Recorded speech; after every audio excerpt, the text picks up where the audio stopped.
Thank you guys so much for coming. I appreciate it. So this is Candy. She came in November and did a training with us as well. And so today she's going to kick us off and she's going to do another really awesome, wonderful training that helps inspire us to do better and be better. Awesome. Love it. Thank you. Well, I love being here.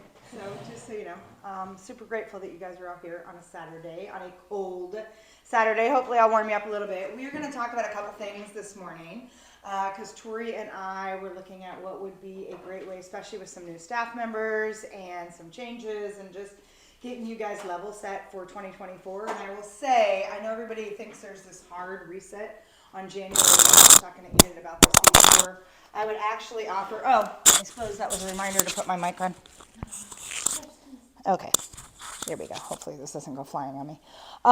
So that being said, we think that there's this hard reset on January 1, and I want to tell you that actually sets most people up for failure versus success, because truthfully, if you look energetically, the new year, whether you look at the sun or look at the moon, the solar new year starts this Tuesday, the 23rd, and the lunar new year starts February 10th. And so if you look at, this is really a period for us to ground ourselves and get ready. I love when we look at the energetics. You can see that this period's called a recalibration period. So it's kind of let's look at what worked in 2023, what didn't work in 2023. How do we get ourselves ready so that when this week comes, we get ready to start planting the seeds and start doing the real things. But I think a lot of people coming off the holidays and year end, this idea that we're just going to jump in. So even when Tori and I were talking about it, we're like, let's back this up a little bit and we don't want to do it right in the new year. We want to do it, give you guys a little bit of a ramp up and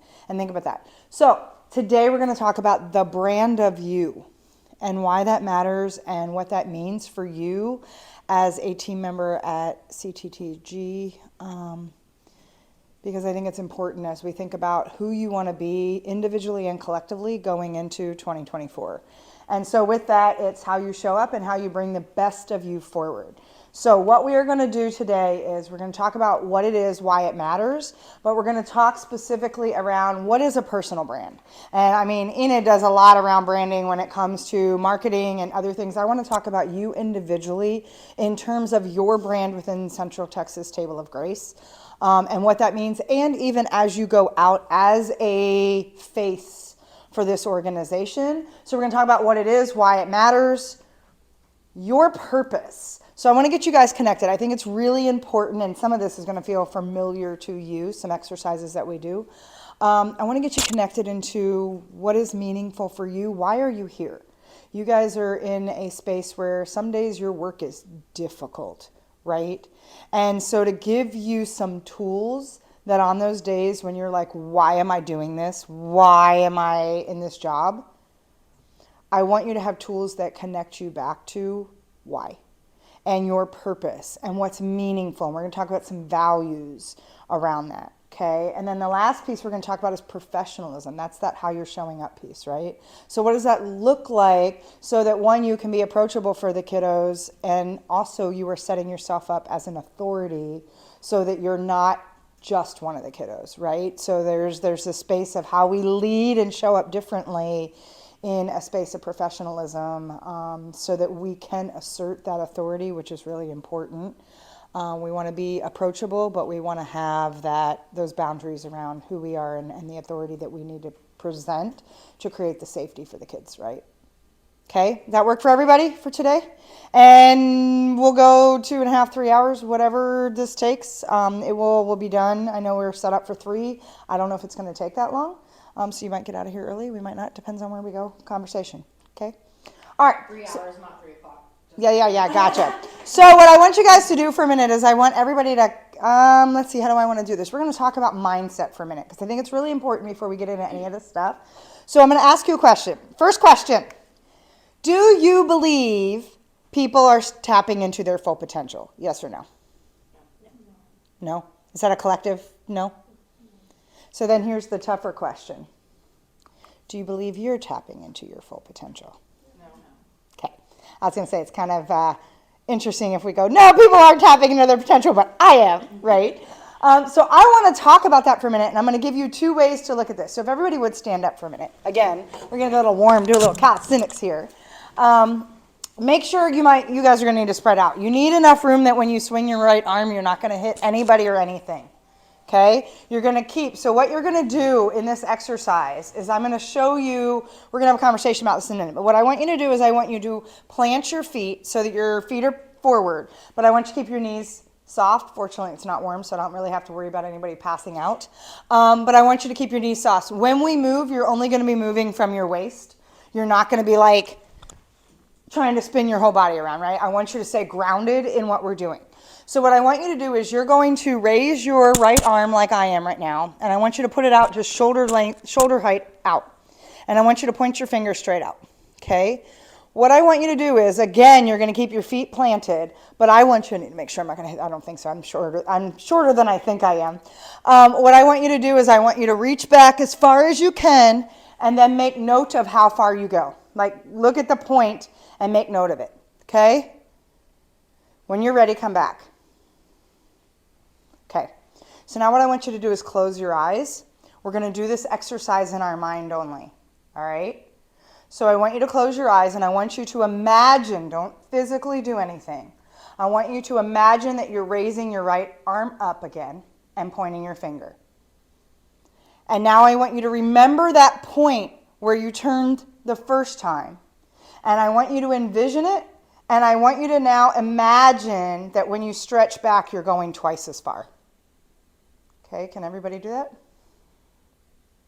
Got it? Okay, open your eyes. Once again, softly plant your feet. Raise your right arm, point your finger, and now I want you to go back as far as you possibly can and see where you go. Okay? Come back. One more time, close your eyes. Okay, once again, you're just going to imagine this for a minute.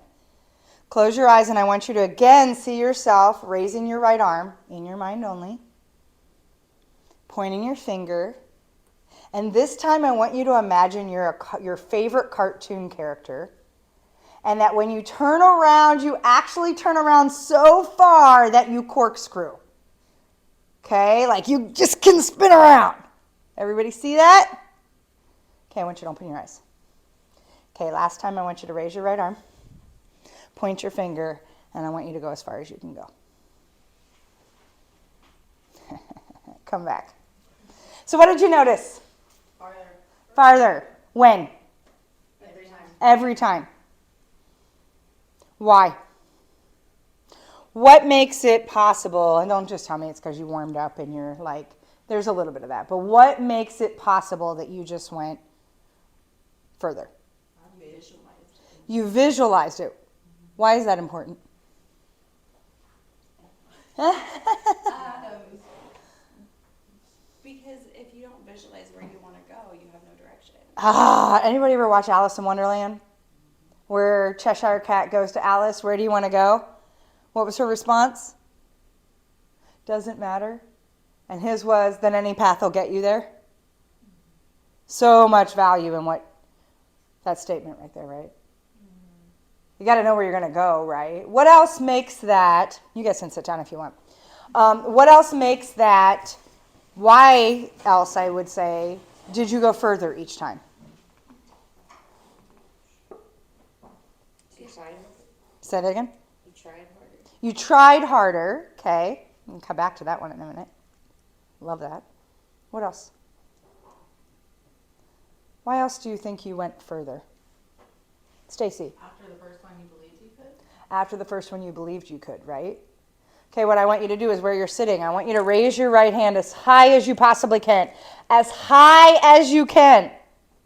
Everybody going as high as you can? Raise it higher.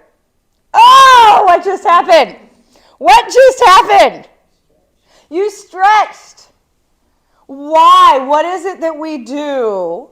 I just told you, raise your hand as high as possible. You all stretched, and as soon as I said raise it higher, what happened? You all stretched higher, right? You went further. Why does that happen?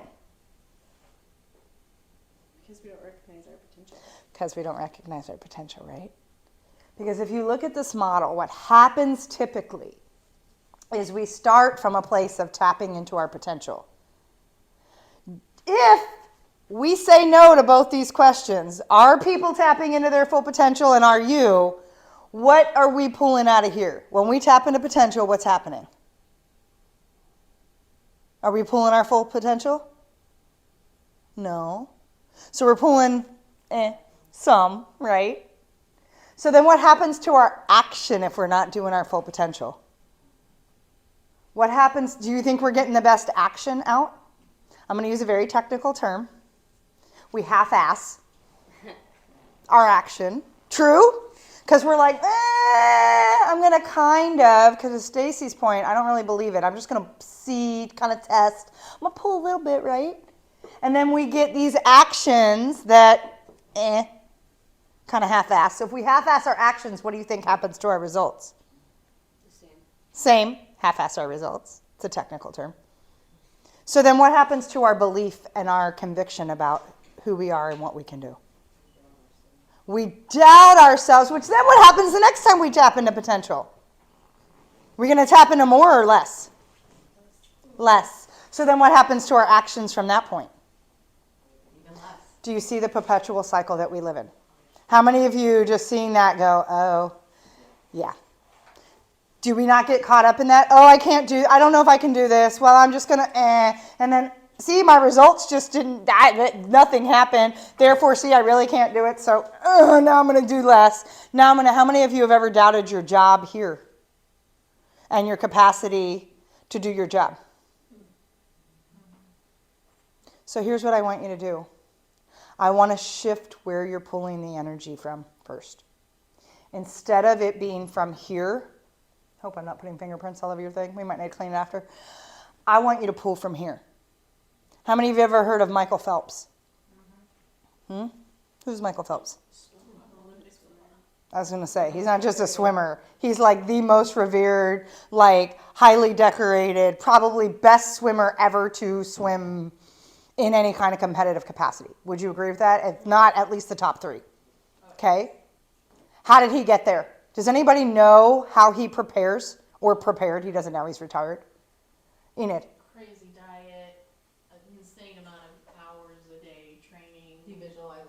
Yes, because I'll tell you, as many hours as he spent in the pool, each stroke he spent more time mentally rehearsing. Elite athletes and high performers visualize. They create, he had playlists for each one of his swims so that he could envision each stroke based on the music that was playing. So that when he got in the pool, he could hear that song and see it and play it and shave seconds off his time. Because all he did was spend time priming this bucket. Do you think Michael Phelps was playing at his full potential? Oh, yeah. Probably. Do you think most elite athletes and high performers, those that are consistently high performing, tap into high? Because of why? Because they're taking the time. That's what you're doing right now. We right now are priming the tank to get you ready to show up differently this year. Does everybody see that? When you visualize who you are becoming, why that matters to you, and the end game you are striving for, does it change this equation? Can you all see that? Really powerful, right? We need to stop playing here because we've got a lot of imposter syndrome. And also, I think I sent you guys last time, but I'll send again. Did I give you guys the imposter syndrome book last time? I might have. My ebook? Oh, you had talked about it, but I don't know that we... Okay, I'll give you that and then Destroy the Noise. Because there's 2 of them I want to give you that will help shift this for you. But when we create, and so one of the things you guys can do as a staff, individually and with each other, is creating space to prime the tank. Even in your staff meetings, I think creating a space to build your pool of belief, to remind each other of what you're bringing. It's why we're going to do what we're doing today, because the brand of you matters. Each of you individually has a brand, and Table of Grace, collectively, and 365 has a brand. You are part of that brand. And so when each one of you is primed in the brand and what you're bringing to the table, what do you think that does to the collective? Right? Because isn't it all a rising tide lifts all boats? And isn't it true we all have crappy days? That some days you're at a 20 and someone else is like at a 150. The person that's at a 150 has an opportunity to pour into the person that's at a 20. And if two of you are at a 20, it's probably the day you're like, I love you, I really value you as a colleague, but I cannot be in a space with another human being. I don't even want to be around me, and you need to ask for what you need. We're going to talk about that towards the end when we talk about professionalism and creating some boundaries. Okay? Does this make sense for everybody? Questions or thoughts about that before we jump into like exactly what we're going to do to prime this for today? I was just thinking, when you move from potential to action and through that way, it's hard for you to, like, when things are uncomfortable for you, they're outside of your comfort zone, they're harder for you to do. But if you take it from your belief, you believe you can do it, that comfort zone can expand and you can actually do it. 100%, right? Because here's the thing, there's a reframing. So I love in what you just said. A reframing. We can sit here and go, oh my God, it's going to be so hard. Or we can be like, ooh, I'm excited by the challenge. I have never not. By the way, I want you to realize, you know the thing that you're 100% successful at? Every challenge you've ever faced. Because guess what? You're here. You're still breathing. You're still kicking. You still, most of the days, have a smile on your face. Which means every challenge that's come at you, you have figured it out. Confidence does not say, I know how to do this. Confidence says, I trust. I can find what I need to figure it out. I can ask. I can do research. I can, whatever, I will figure it out. May not be me alone. I might need some help.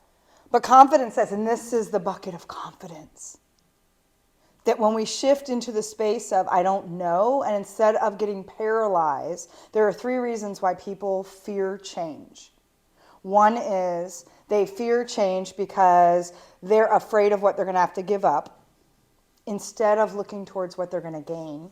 I hear this especially, I had a client of mine, she was going through menopause, and she's like, I need to know, there's got to be some foods I could eat so that I don't have hot flashes and somebody going through menopause right now. I got to tell you, all of this is true. And I said, yeah, I'm sure. It's called cutting out aspartame, Diet Coke, and processed food and sugar and like anything else that our body goes through when we clean up our diet. It does wonders. She's like, well, I just think there's got to be a magic pill. I was like, great, go do your research. And we had a call once, and mind you, I was coming off a 3-day training, so my filter for patience was really not available. And I told her that before we got on a call, because she's like, I really need to talk to you. I'm like, Sunday night, I'm driving in the rain from Dallas to Austin. I'm exhausted. She's like, Candy, I'm spiraling. I'm like, fine. First of all, I'm not your therapist, but yes. So we get in, and she's like, I did the research, and there is nothing out there. I said, no, you did the research, and it didn't tell you what you wanted to hear. And her response was, ouch. And I said, ouch means we're hitting on something. I said, you didn't like that it told you to give up the crap you're eating. And she said, well, what if I have to give up all my favorite foods? And I said, or what if you could actually taste food again and find new foods that you like even better? And she went, oh, I never thought about it that way. Because we get really hung up on what we got to let go of in order to step into that next. Old stories, old patterns, old habits, conditioning, old beliefs that someone else told you who they think you should be, versus you deciding, I'm going to step into a bigger place of leadership. Okay? So it's about what you can gain, not about what you have to give up. The second reason people struggle to make this shift is because they go, well, what if I do all that work and the grass isn't greener on the other side? What if I step into my potential and it's not more? And we forget that it's not about the actual outcome. It's about the learning process and the journey itself. Because do you think you learn more when you hit the target every time and when you succeed? Or do you think you hit more when you face the trials and tribulations? Trials, because it tests your character, right? It tests your strength. I love, there's a preacher, I think they were in a court of law once, and the guy's like, I know, but I asked her, and the preacher, minister, whatever he was, said, It's like when you ask God, Source, Tao, Penelope, I have a group that calls it Penelope. When you ask your whatever that is, higher power for confidence, you don't magically all of a sudden get this well of confidence. You get the things that help you build the muscle of confidence, which means you need the things that kick your butt a little bit so that you know what you're capable of. Okay? So it's not about will the grass be greener? It's about what are you going to learn or gain through the process. Everything is here to give us a lesson or a blessing. Period. And then the third reason is because people will say, it's so hard. It's so hard. It's going to be so hard to do that new thing. Or it could be really fun, exciting, and we could gamify it, right? So those things that challenge you, you can make. I have little chartboards myself where I give my little self, I am 50 years old and I still give myself stars and hearts and happy faces when I do things. Or I reward myself because I'm like, ooh, I want to write my blog every day. When I write this many days consecutively, I'm treating myself to blah, blah, blah. Because is it hard? It could be if I want to keep telling myself that story. Or it could be really fun because I'm finding an outlet that really means something to me, right? And it's building my belief that I can. Does everybody get that? Because this is going to prime what we do today. So I love that. Thank you. All right. So, your brand. You have a brand. How many of you believe that? You have a brand. You have a brand. I'm going to say that again for those of you that are not quite believing me. You have a brand, whether you think you do or not. There is a way you are consistently showing up, and there is a way that people perceive you in that consistency. It's kind of like when people say, I don't do habits. I'm like, yes, you do. You just don't do them consciously. We are habitual human beings, and each and every one of us, because how many of you are like, when you hear the word sales and marketing, you cringe? Do you know you're selling and marketing every minute you're breathing on this planet? Because you are selling and marketing you.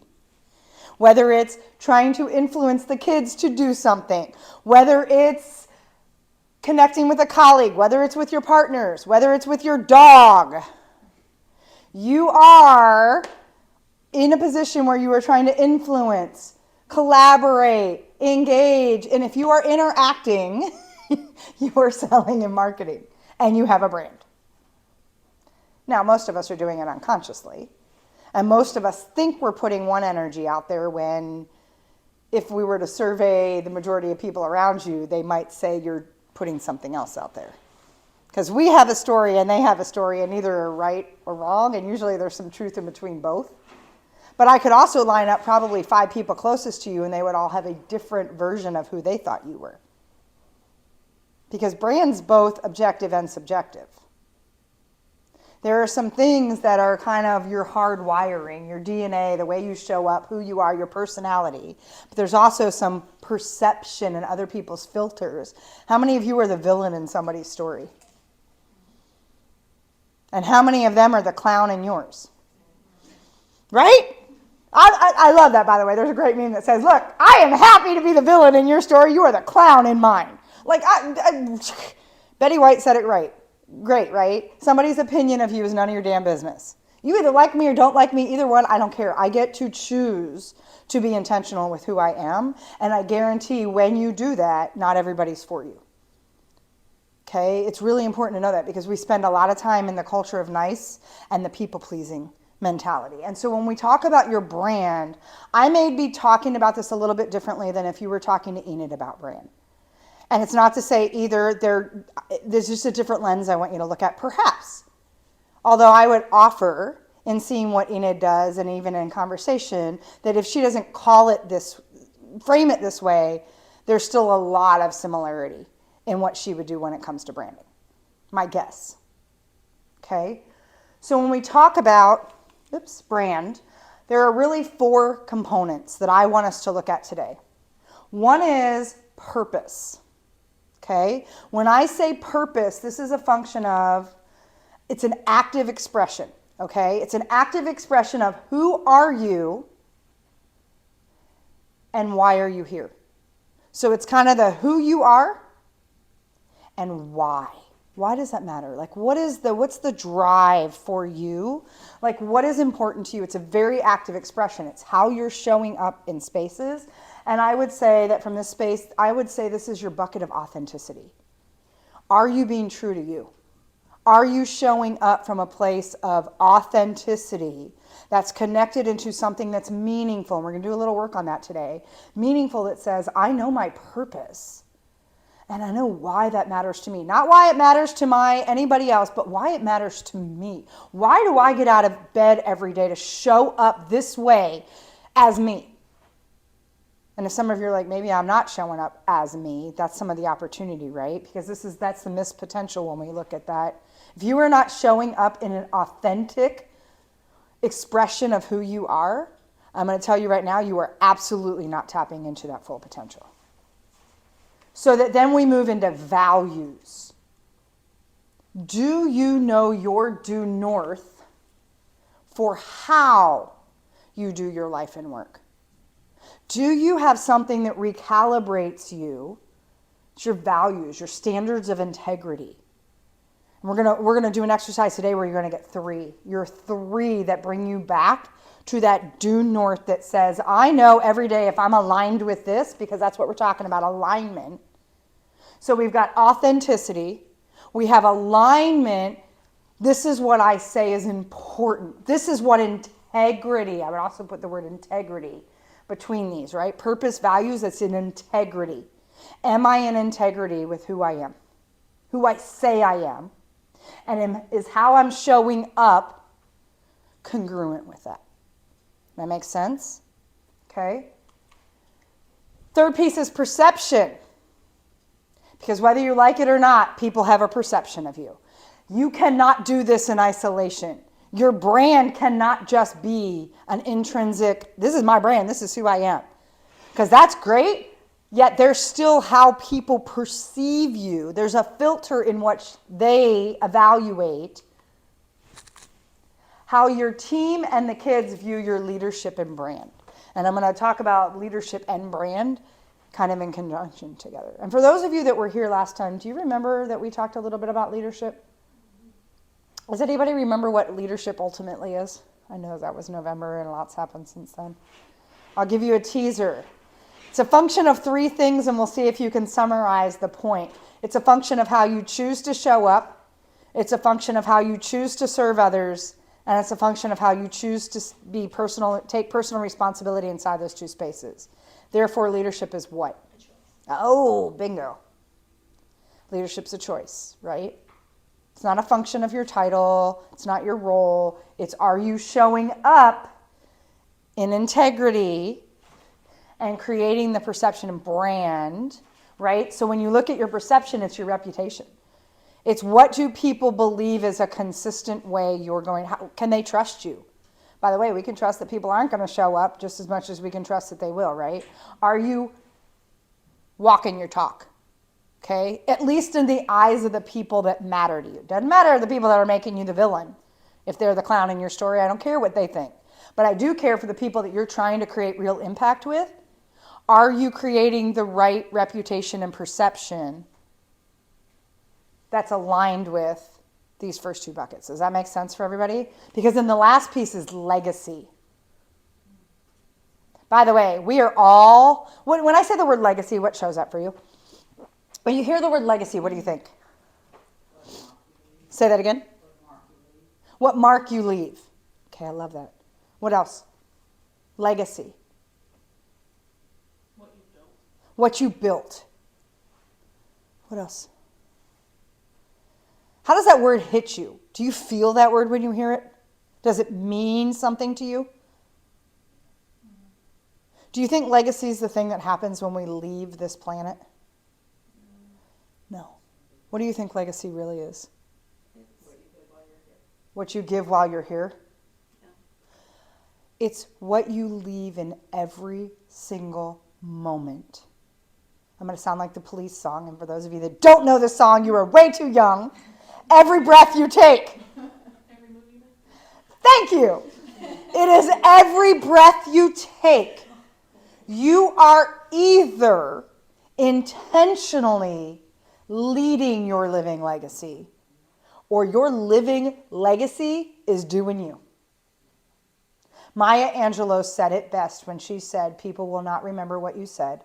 They will not remember what you did. They will only remember how you made them feel. Are you showing up from an intentional place to lead your living legacy?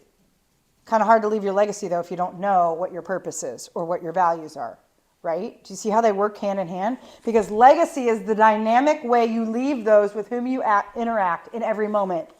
It is the impact. Leadership is about 3 I's: inspiring, influencing, and impacting. Ultimately driving your living legacy. Does that make sense? Can you see how that becomes the brand of who you are? Okay, so now let's get into the work to make sure we're in integrity and aligned here. Okay? Questions or thoughts about that before we jump into some exercises? We're going to do some work. Questions, thoughts? Is this resonating? Okay. So, your why. How many of you really, really know your why? Doesn't say, your hand better go up. Awesome. Well, just because, I know. Like, anyone ever hear Stacy's story, you can't walk away without crying, right? Deep why. Because let's be honest, especially since the pandemic, but first of all, the work that you guys do, there's a reason why everybody doesn't do it. It's not easy to do this work. I give you so many props for what you offer these kids and how much, and some of that is taking care of yourself through the process, right? But it's not easy to do this, let's be honest. And let's then look in light of everything that's happened in the pandemic and all of that. Life has been tough it's kind of kicked our butts a little bit, to be perfectly honest. So we got to have a really compelling why that gets us out of bed in the morning that says, I'm still going to show up. Because how easy would it be right now to just pull the covers over your head and tuck your head down and be like, Uncle, I give. I know I felt it. I do this work. And most days I'm like resonating on like a supercharged level. But I've had days last year in particular was really tough. And I was like, I don't know if I want to do this work anymore. The work that feeds my soul, I literally was looking for a job last year because I just wasn't sure I could carry the energy of this anymore. And then I had to do my own work to come back and go, there's no way. First of all, I'm the most unemployable person on the planet.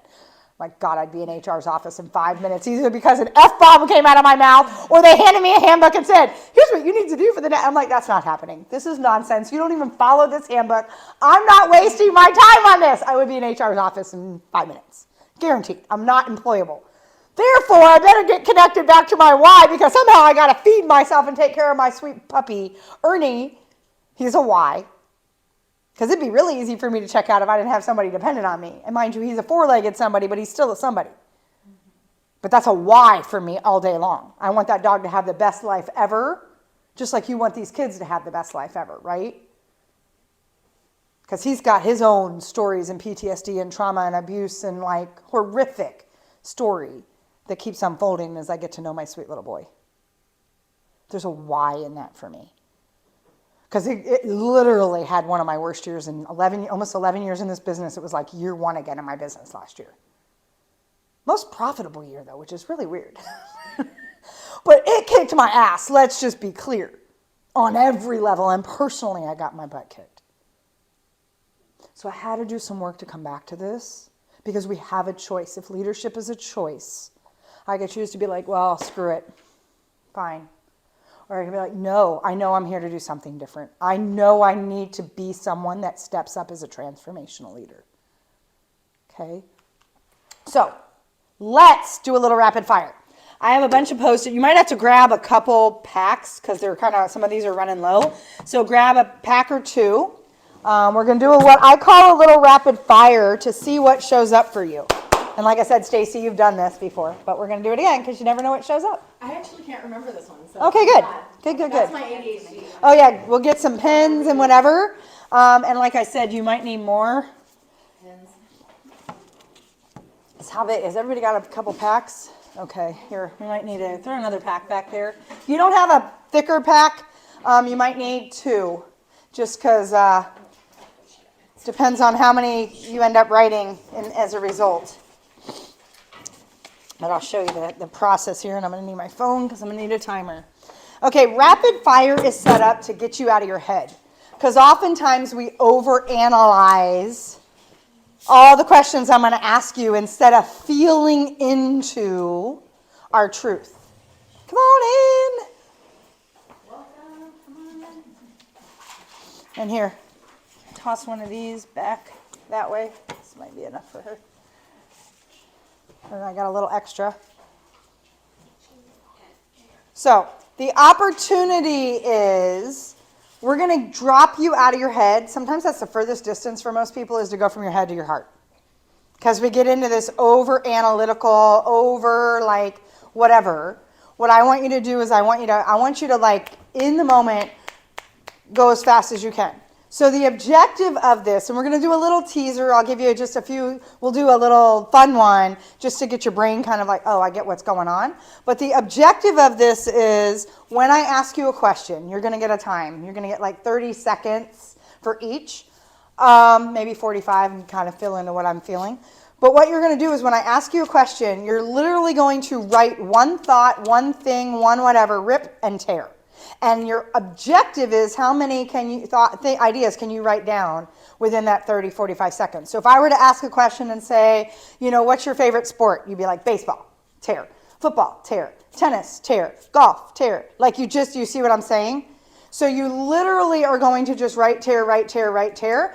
And when we get into the flow of the questions, other than this first one, that's just going to be kind of fun for a minute, I'm not going to give you time to like, wait, what was that question? And I need to no, doesn't matter. There was one answer to every question? No, there's more than one. Oh. So the opportunity is, well, there might be one, but there's going to be, the opportunity is I don't want you thinking about it. I want you, whatever's dropping into your head, as fast as it's dropping into your head, I want you to capture that thing, tear, capture the next thing, tear, capture the next thing, tear, capture the next thing, tear. So again, if I were to say, what sports do you like? Baseball, psh, football, maybe not that dramatically. Tennis, right? Maybe. I like to throw them all over the place. But it's that space of you're going to put down as many things that it's not about does this make sense? It's not about is this a complete sentence? Not about is my grammar right? I don't care. It's one idea, one word, or one thought per post-it. And what you're going to do is you're just going to write and tear until I tell you that the time is up. Okay? When the time's up, we're going to do the next question right away. And I'm just going to give you a series of questions until I kind of feel like I hit the ones I want. And then I'll tell you what we're going to do with the Post-its. It does not matter the questions I ask.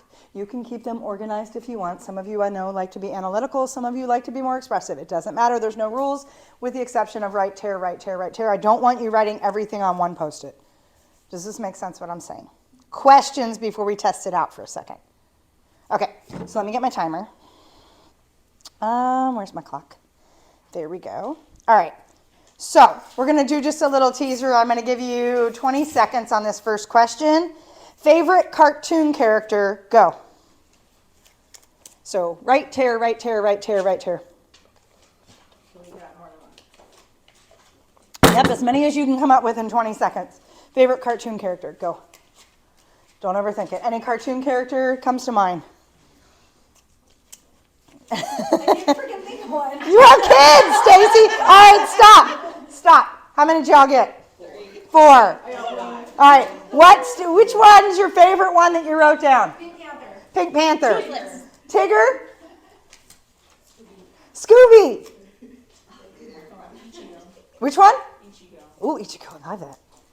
Scooby-Doo. We got 2 of those. I like it. SpongeBob. Bugs Bunny. Bugs Bunny. Courage the Cowardly Dog.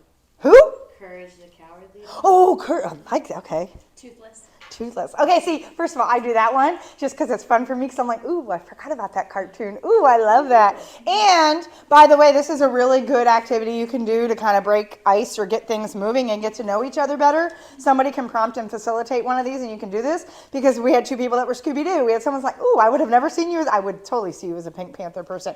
But you're like, it sparks different conversations to get to know each other differently. When I do this with teams, especially that are just coming together, or I do this on Zoom, a lot of times people have to change their name to be their cartoon character or whatever. But our cartoon favorites kind of speak a little bit about who we are, and there's things in it. All right, so does everybody get the gist of the game? Yeah. All right, more is better. Oops, stop, reset.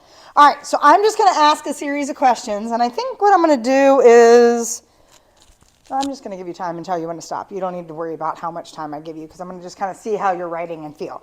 So the first question, I want you to hear what I'm going to ask you. What do you want to create, impact, influence, affect, or change in your lifetime? Like, what do you want to impact? What do you want to change? What do you want to affect? What does it go? What do you want to affect, change, impact, expand, affect?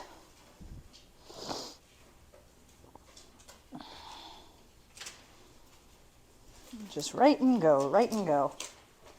What is it you want to impact?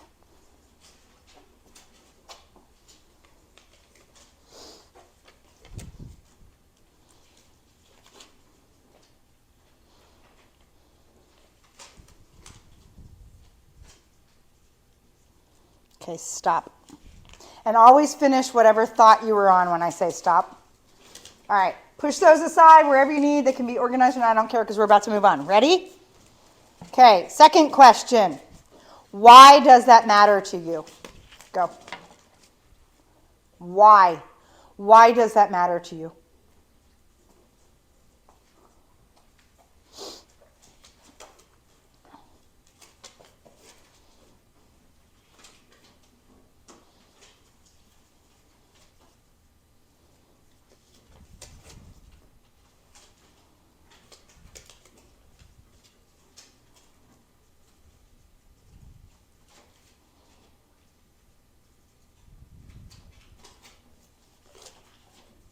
Stop.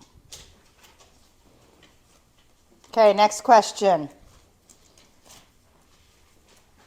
What do you want your living legacy to be? Go. Living legacy.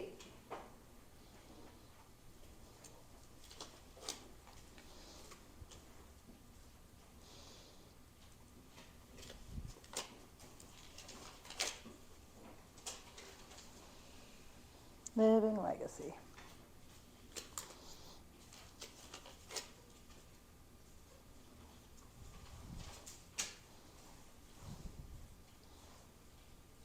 Okay, stop.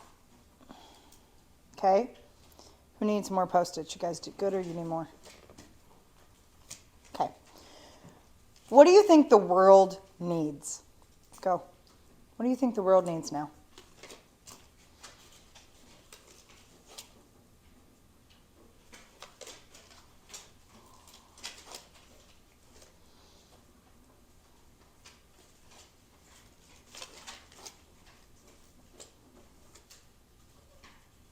Okay.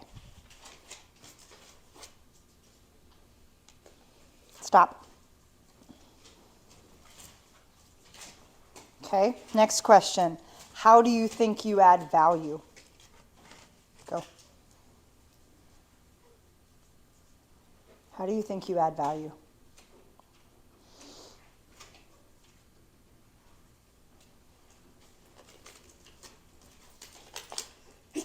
Bless you.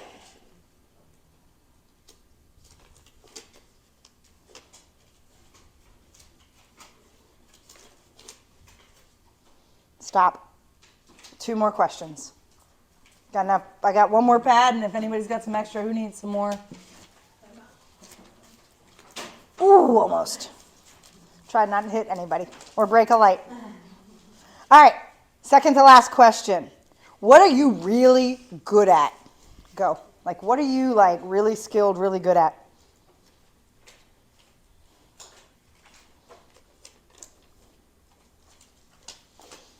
I have a couple extra pieces if anyone needs them.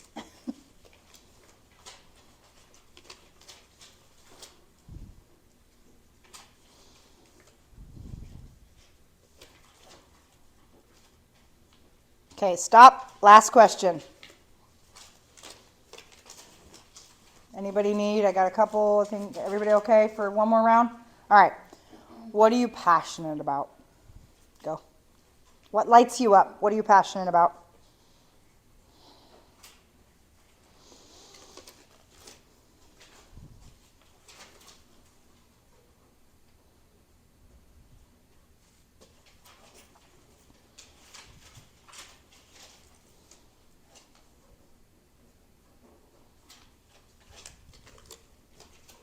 And stop.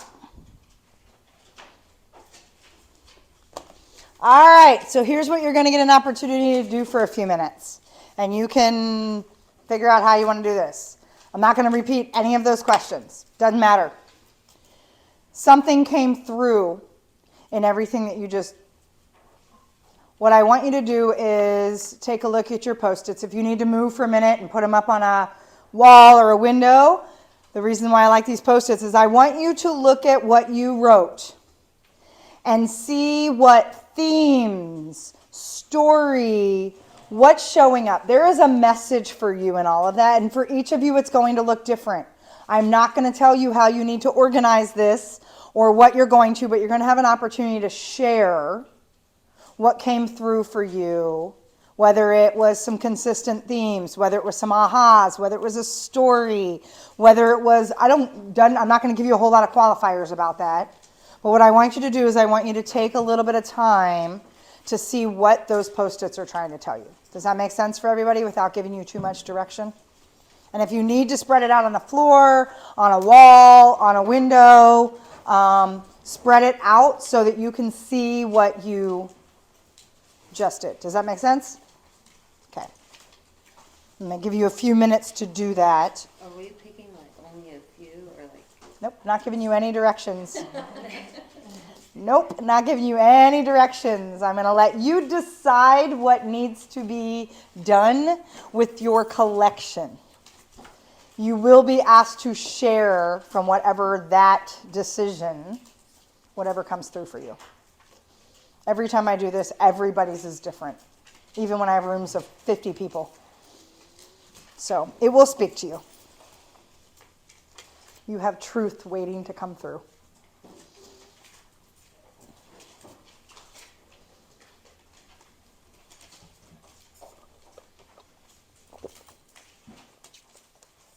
And I'm going to give you a few minutes to do that.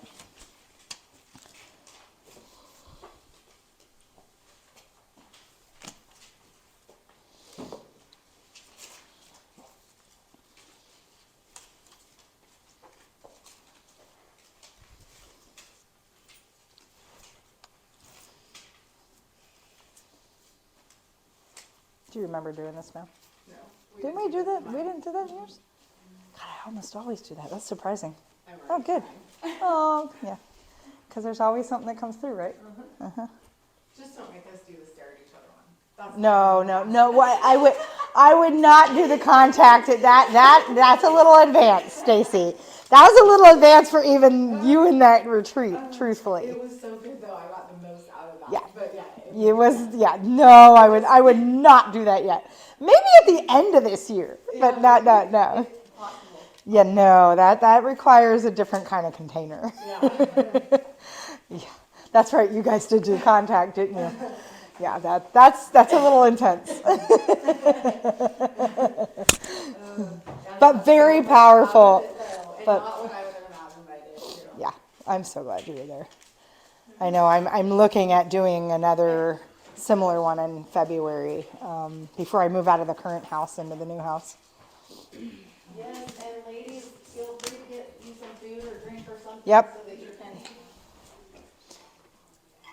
Where's everybody? You guys pretty well laid out with what's coming through, or do you need another minute or two? Looks like most everybody looks like they're wrapped up. All right, who wants to go first?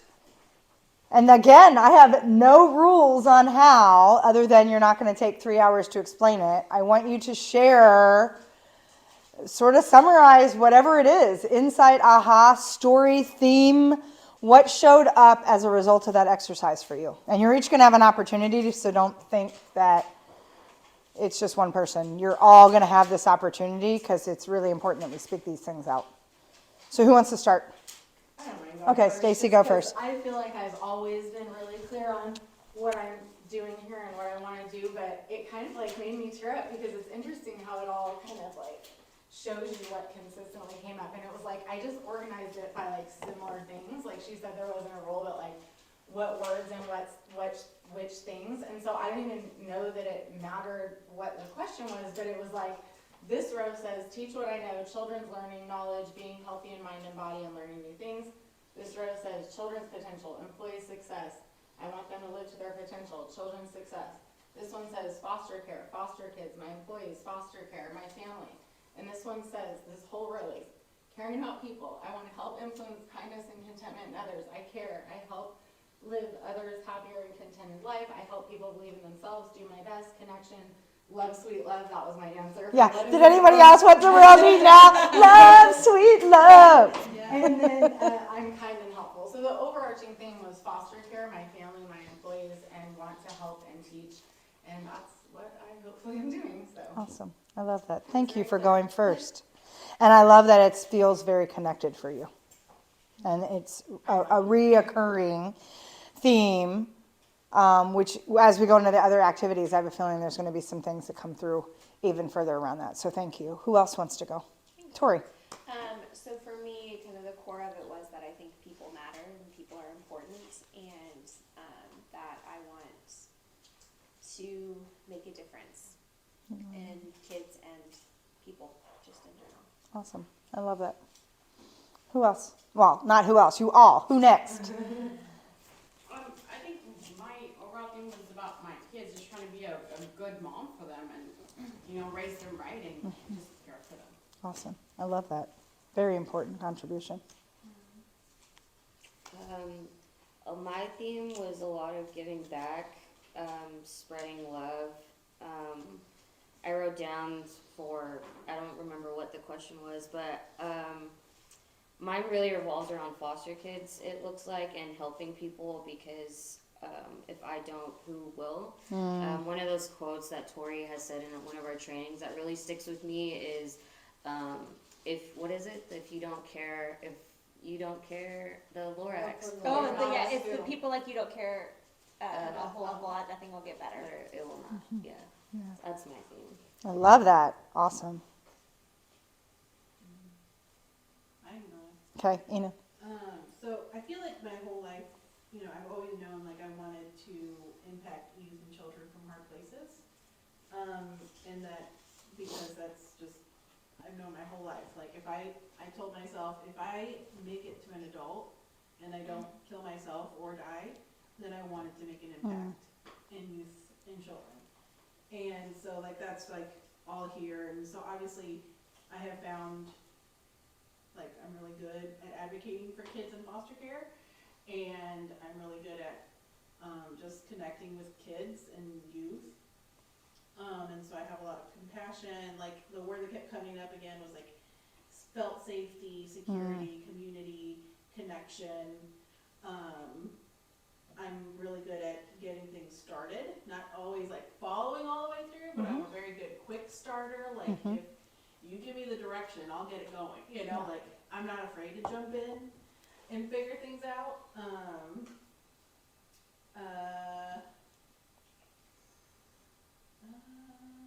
What else? I'm a really good connector.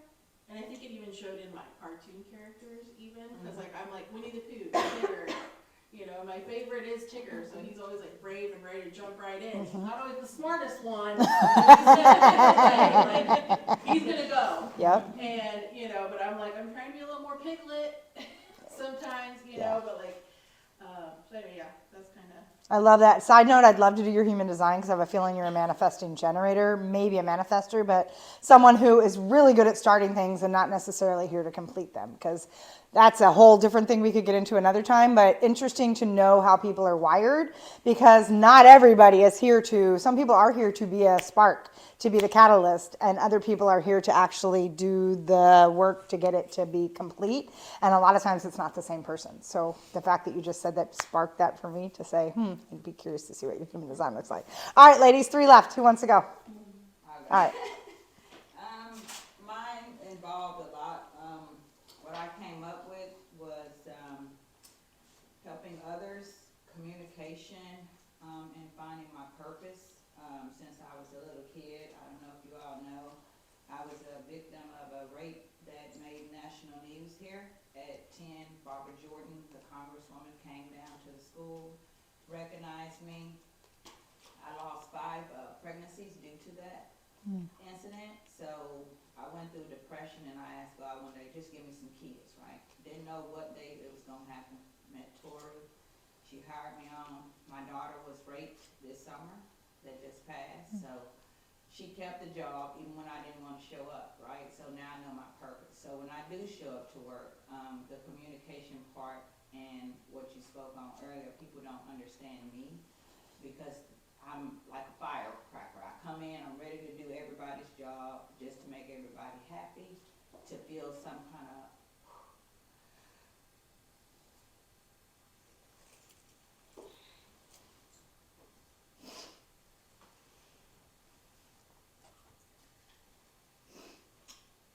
to fill the void. But then there are some times where I kind of get like Scooby-Doo, where I'm running around, and I think people look at me as I'm doing too much. So then I get depressed, and then I fall back. And then because I fall back, I slack. And when I slack, I get angry. Because then I'm letting others predict my purpose. Why I told Tori I wanted to be here. Why I work hours and I'm away from my kids because they enjoy me helping people. I'm a great mother. I don't need help with that. But what I need help with is what I lost as a kid. What I lost as a mother that was embedded. And then I don't have friends. So I try to build that in the job setting. So I try to take on a lot and blame me because I'm trying to connect with everybody. And so this helped me a lot because now I can say I don't have to let what others do or feel or say affect why I show up at that business every day. I don't have to go 100 miles an hour. I can go my 75 and let somebody pick up 25. So thank you. Yeah. Thank you for sharing that and being vulnerable. And I'm hoping that as we get through today, there'll be even more tools for you to help you come back and connect into my purpose being my due north and not some of the noise of things around you that can take you out. But I really honor the fact that you just shared that with us. Thank you. Thank you.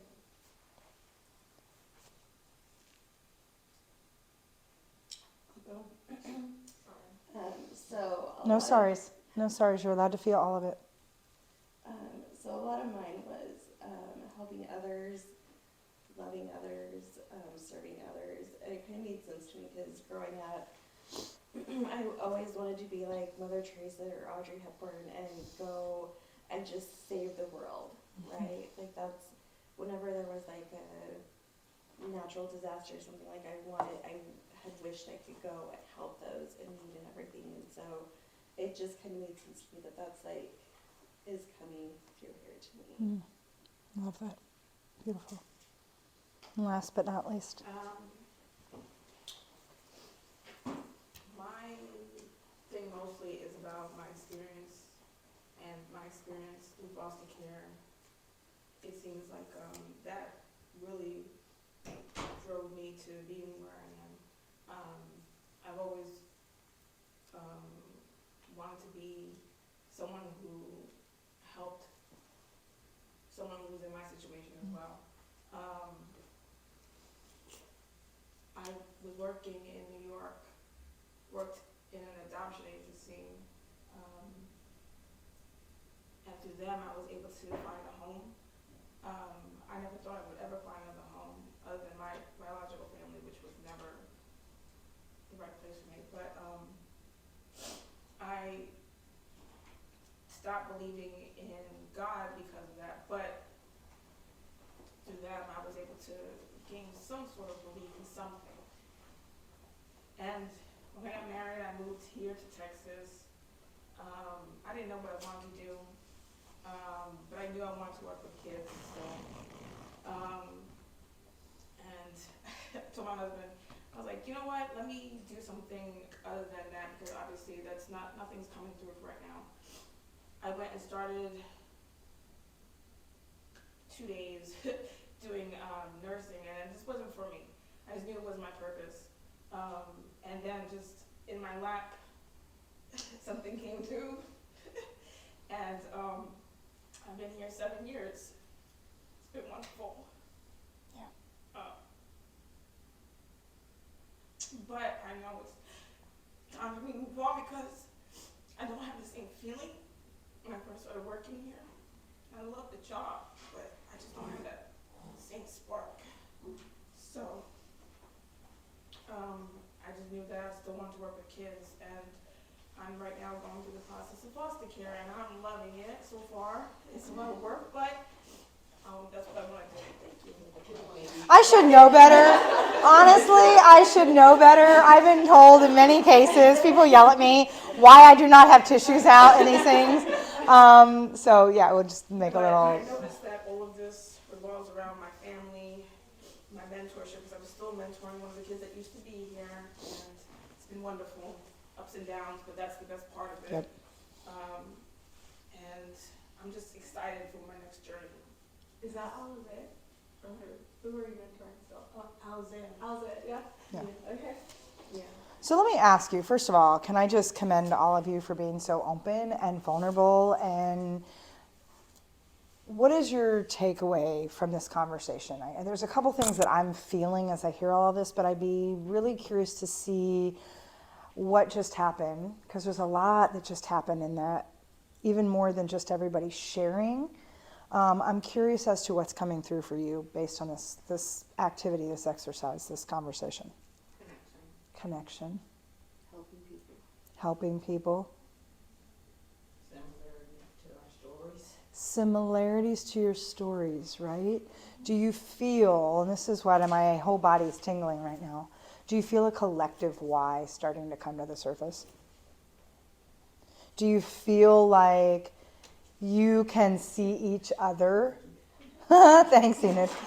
That you can see each other maybe in a refreshed or new light than maybe what you saw before, and look at where the collective power is for what you're going to be doing for 2024. Can you start seeing those seeds being planted right now? Because I heard a lot of similarity in your story, but I also heard a lot of similarity in the energy of your why, which is even more profound, right? There's a why in this room. And I think giving yourself opportunity to have breath into that why is really important. Does that make sense for everybody? You feeling that? Okay. So then I just want to put up, this is what I had asked you before, and this is something that you can come back to in your conversations as a team, right? It's the tapping into your purpose. Ikigai is essentially this Okinawan term that means that which gets you up in the morning. I was teaching Ikigai before it even became a thing. I love it because like in Ikigai, they don't actually have a word that translates to retirement. They don't believe we should ever try to aim to expire.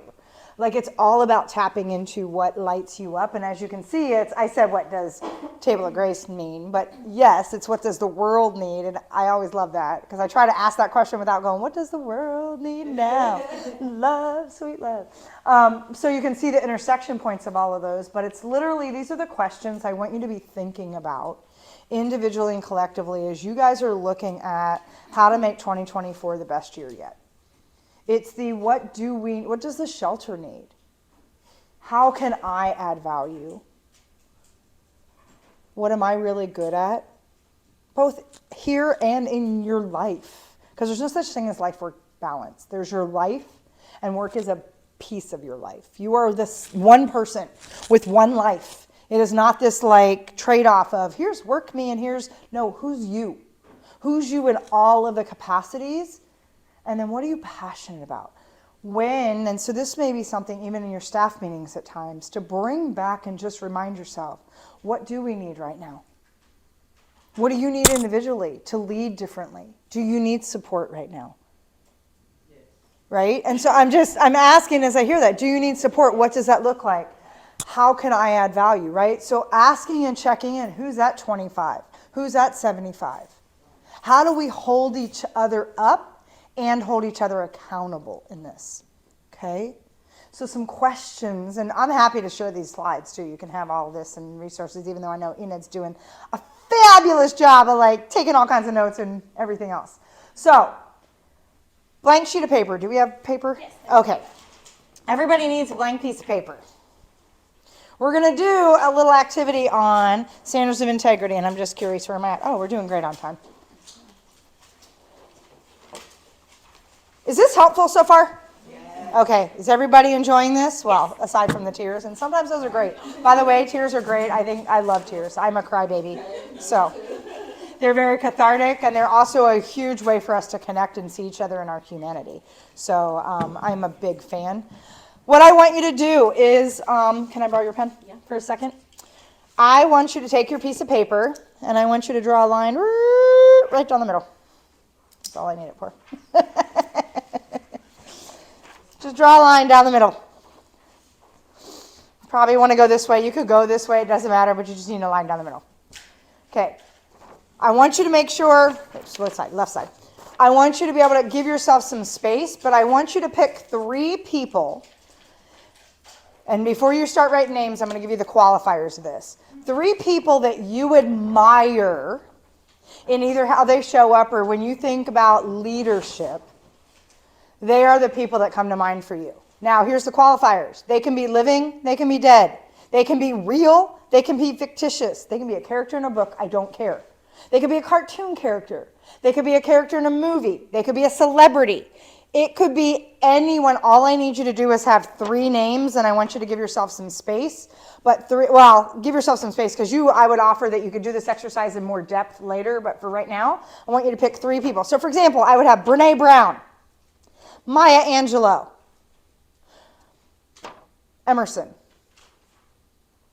I would pick. Or I could go Brene Brown, Maya Angelou, John Lewis.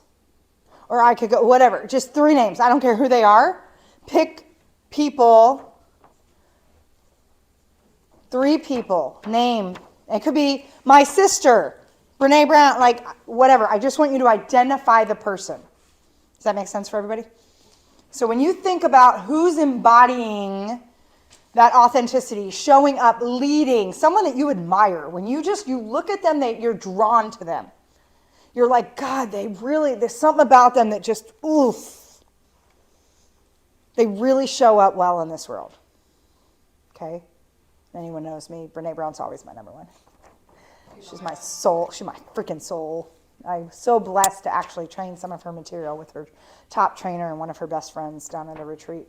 It was one of the best experiences in my life. Just love her. Okay, does everybody have their 3 names? Don't overthink it. Just 3 people.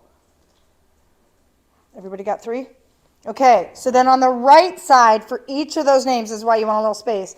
I want you to write down every reason why. What are the characteristics, personality, what's their energy? Like for Brene Brown, I'll give you an example. First of all, badass, authentic, no filter, drops an F-bomb like I do. Real, genuine, vulnerable, courageous. Like these are all words just for Brene Brown on my... Just get what I'm saying? Everything that stands out that makes that person a why for you. Why that person? What about that person speaks to you so much? And what I want you to do is write for each one of those 3 people just a run-in list. And it can be the same words. Don't worry if you're using the same words twice for different people. I just want you, when you think about that person, what makes them so powerful? Why do they stand out for you? Okay? And I'll give you little directions on here. You can see that. So why? Characteristics, qualities. What makes them stand out for you?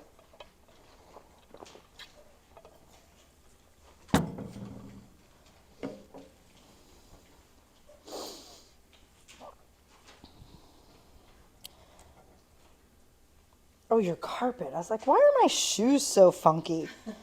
Man, look what your carpet's doing to my feet. It must be the way I'm walking and static or something. I'm like, holy crap, my feet look white. That's funny. It all comes off. It's all good.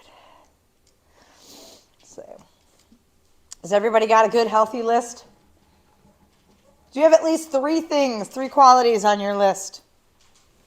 Okay, some of you are still finishing up that part. What I want you to do then is I want you to look at your list and I want you to feel, not just read or think about. I want you to read each of those words individually and I want you to feel into those words.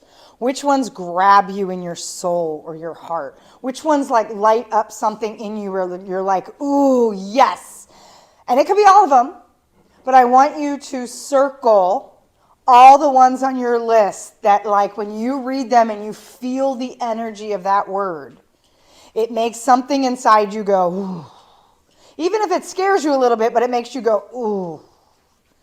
Yes, that word resonates for me. I don't know why, but man, there's something about that.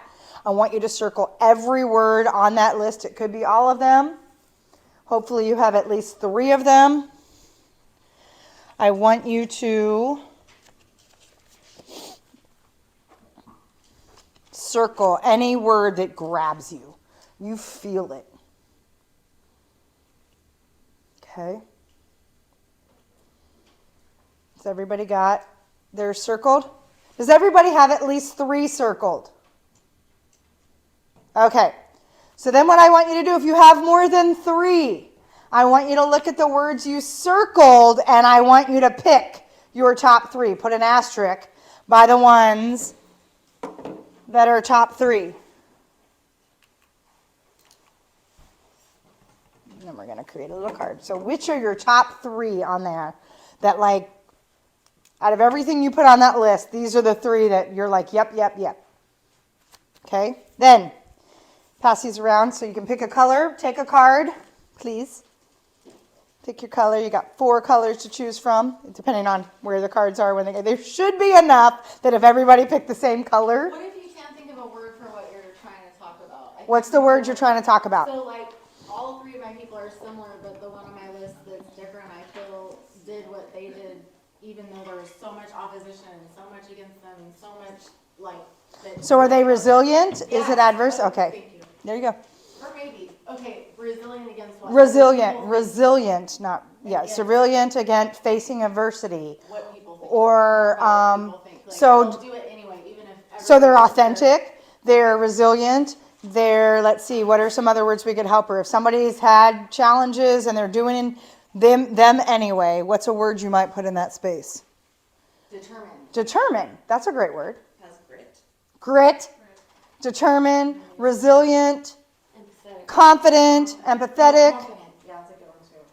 So figure out which one of those words might, and so this is a good example because you're going to get to test these words here. All right, did everybody get a card? No. Okay, where's the cards at? Stacy. Oh, sorry. Just one card? Yep, one card. Does everybody have a color? Otherwise, card? And then I'm going to grab these back so that I can show you what we're going to do. Does everybody have one? Okay. So what I'm going to show you then is on your card, on the very top, I want you to write my standards of integrity. So you're going to write on the top of the card, my standards of integrity.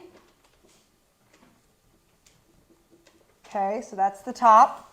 You're going to have your bottom of your card. Okay, everybody got that? Then on the bottom, so somewhere, I want you to leave some space in the middle. Somewhere on the bottom, and you might need 2 lines. So just so you know, you don't write on the very bottom, you write, I know these are mine because I see them in others. Okay? Ooh. Didn't find that out right. Does everybody get that? On the bottom somewhere, so you might need 2 lines or 3. Just make sure you have some space in the middle. Can you see that, Stacy? I know these are mine because I see them in others. Okay? So you got my standards of integrity on the top, and you got somewhere on the bottom, I know these are mine because I see them in others. Make sense? Then what I want you to do is somewhere, however you want to write it, I want you to write your words. And I'm putting my 3, just so you can see.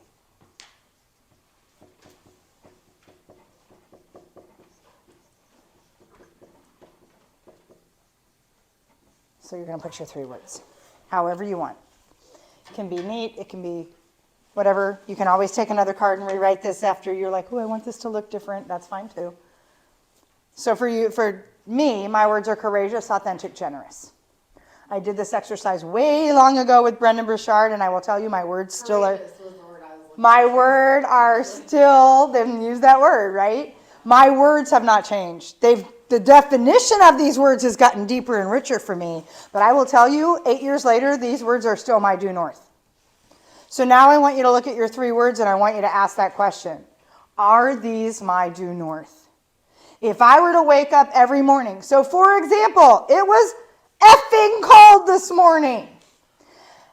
And I literally had a split second where I went, oh, I don't want to do this workshop and leave my bed and wake up early and take Ernie out. And I don't want to. And then I was like, I get to be courageous, authentic, generous today. I get to step into my why.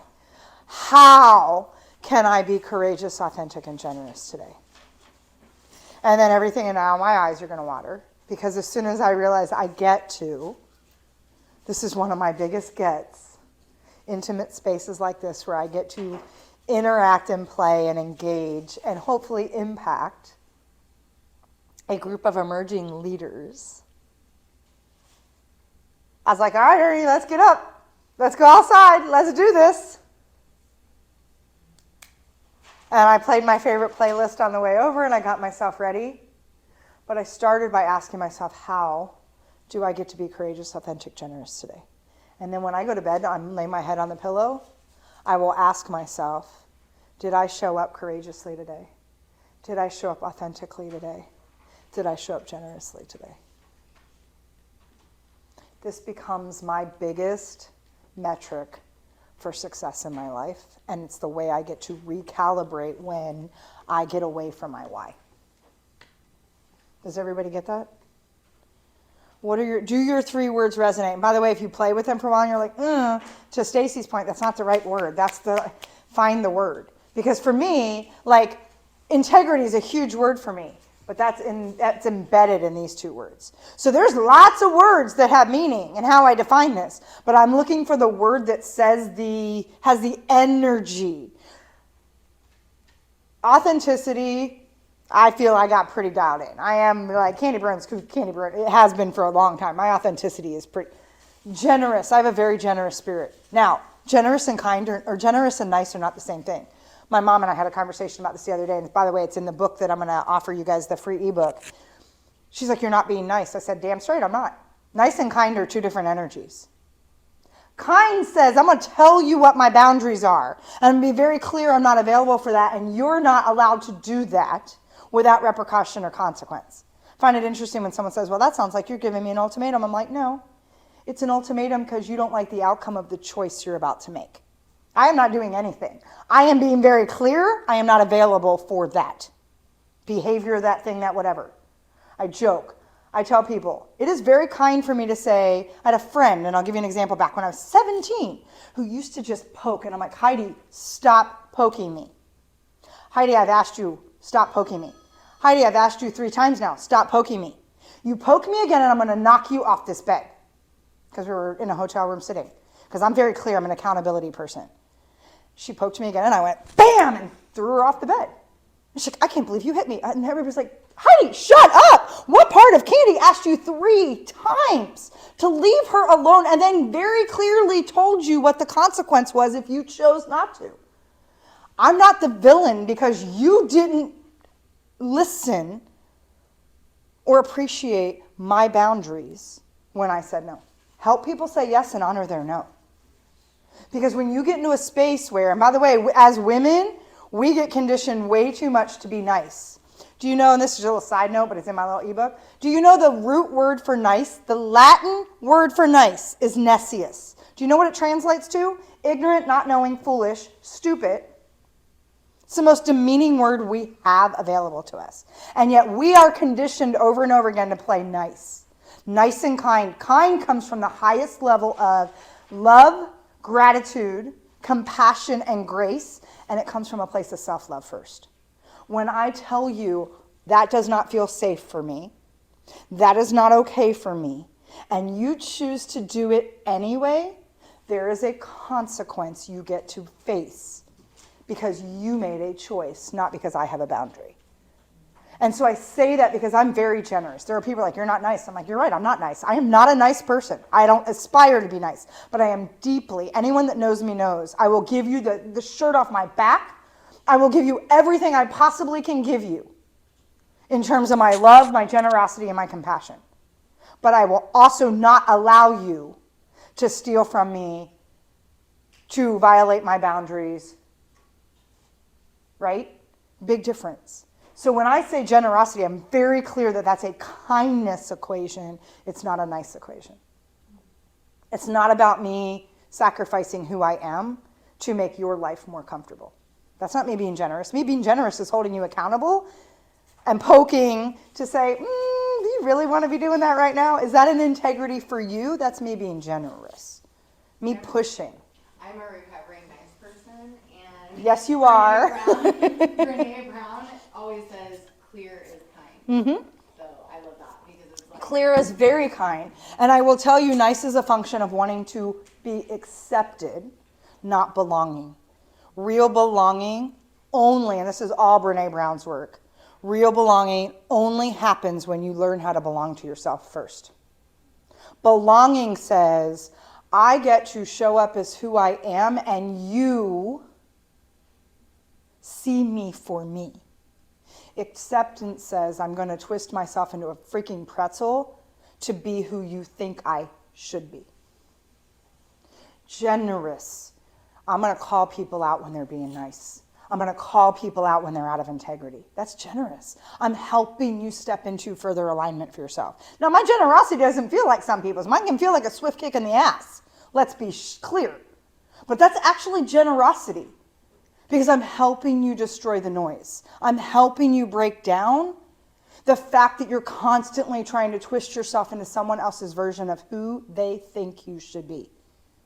You've got to figure that out for yourself first, belong to you, and then, and we're going to talk about this towards the end, the boundaries, to say, I know what is okay for me and what's not okay for me. I know what's safe for me, what's not safe for me. I know what I'm available for, and I know what's a non-negotiable. I am very clear, which is why I say I'm very dialed into authenticity, because I know where my boundaries are. I struggle with courageous. Now, most people around me are like, Candy, you're extremely courageous. And I still hold back.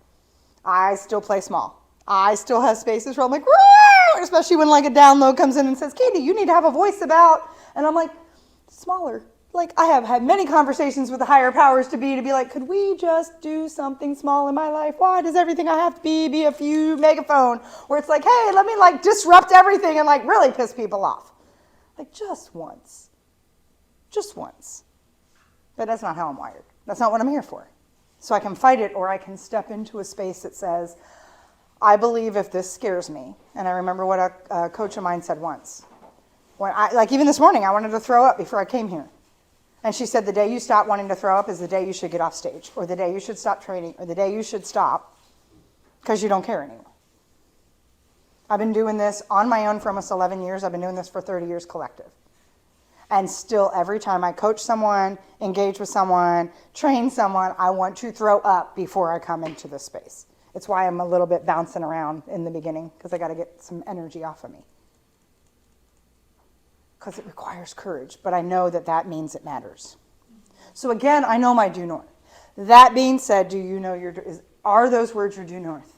Do they resonate for you? What were your 3 words? Genuine, charity, and grit. Say that louder and feel it. I want you to really embody it. So here's, I know some of you like to be a little quieter. This isn't, I'm going to actually ask you to stand up and say it. And because there's a reason. If this is your due north, and this is what you because I would gather some of these words are, I feel like I do that word. And that's one I probably have an opportunity to embody more. Because if these are the words I see in others, they're either skills they're already qualities you see in yourself, or they're ones you admire that are latent. They're waiting to be woken up. So we need to stand in a place to own them. So I'm going to ask that each of you stands up and you square your feet and you expand. I want you to even think the word expand so that you open up your chest. And I want you to say it from the visceral part of you.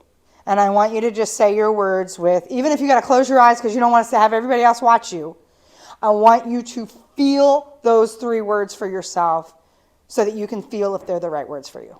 That makes sense? You still going to go first? Okay, good.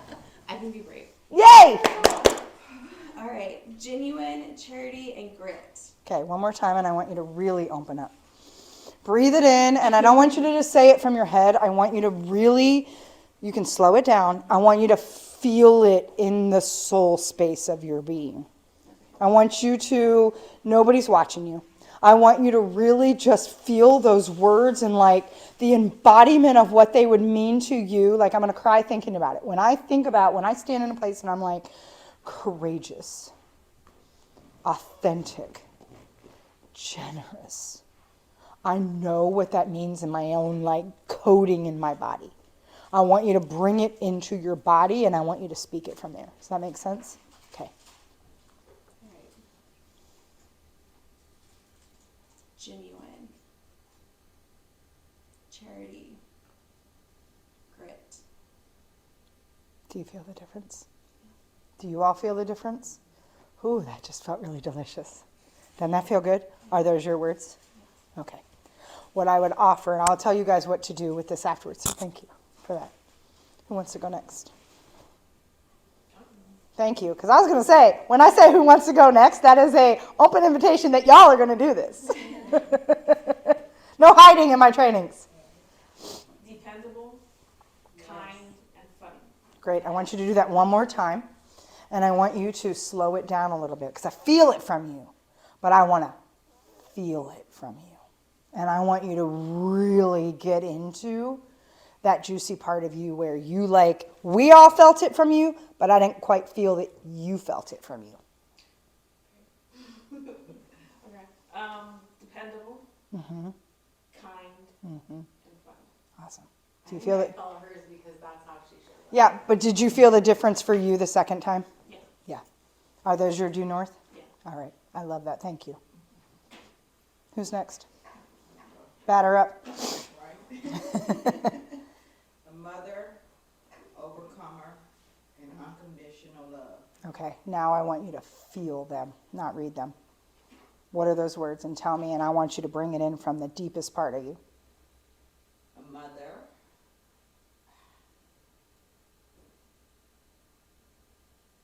an overcomer, and unconditional love. Yeah, one more time. Stay with me. Stay with me. When we do this, when we get up in our head, we're pulling ourselves out of our body. It's just you and me right now. Stay with me. A mother, the overcomer, and unconditional love. Okay, one more time, because you're right there. I want you to really just be in it. It's just me and you. A mother, an overcomer, and unconditional love. Feel the difference? Do y'all feel that? Does that feel like due north? Yes. Okay, Thank you. you're welcome. Who's next? I'll go. Okay, Tori. Passionate, dependable, and authentic. Okay, I want you one more time to do that because you got there on the last one. First two you were, so really, really feel them. Passionate, dependable, and authentic. Awesome. Do you feel the difference? Okay. Is that your due Can you north? do, like a little mission statement, or Mhm. does it have to just be words?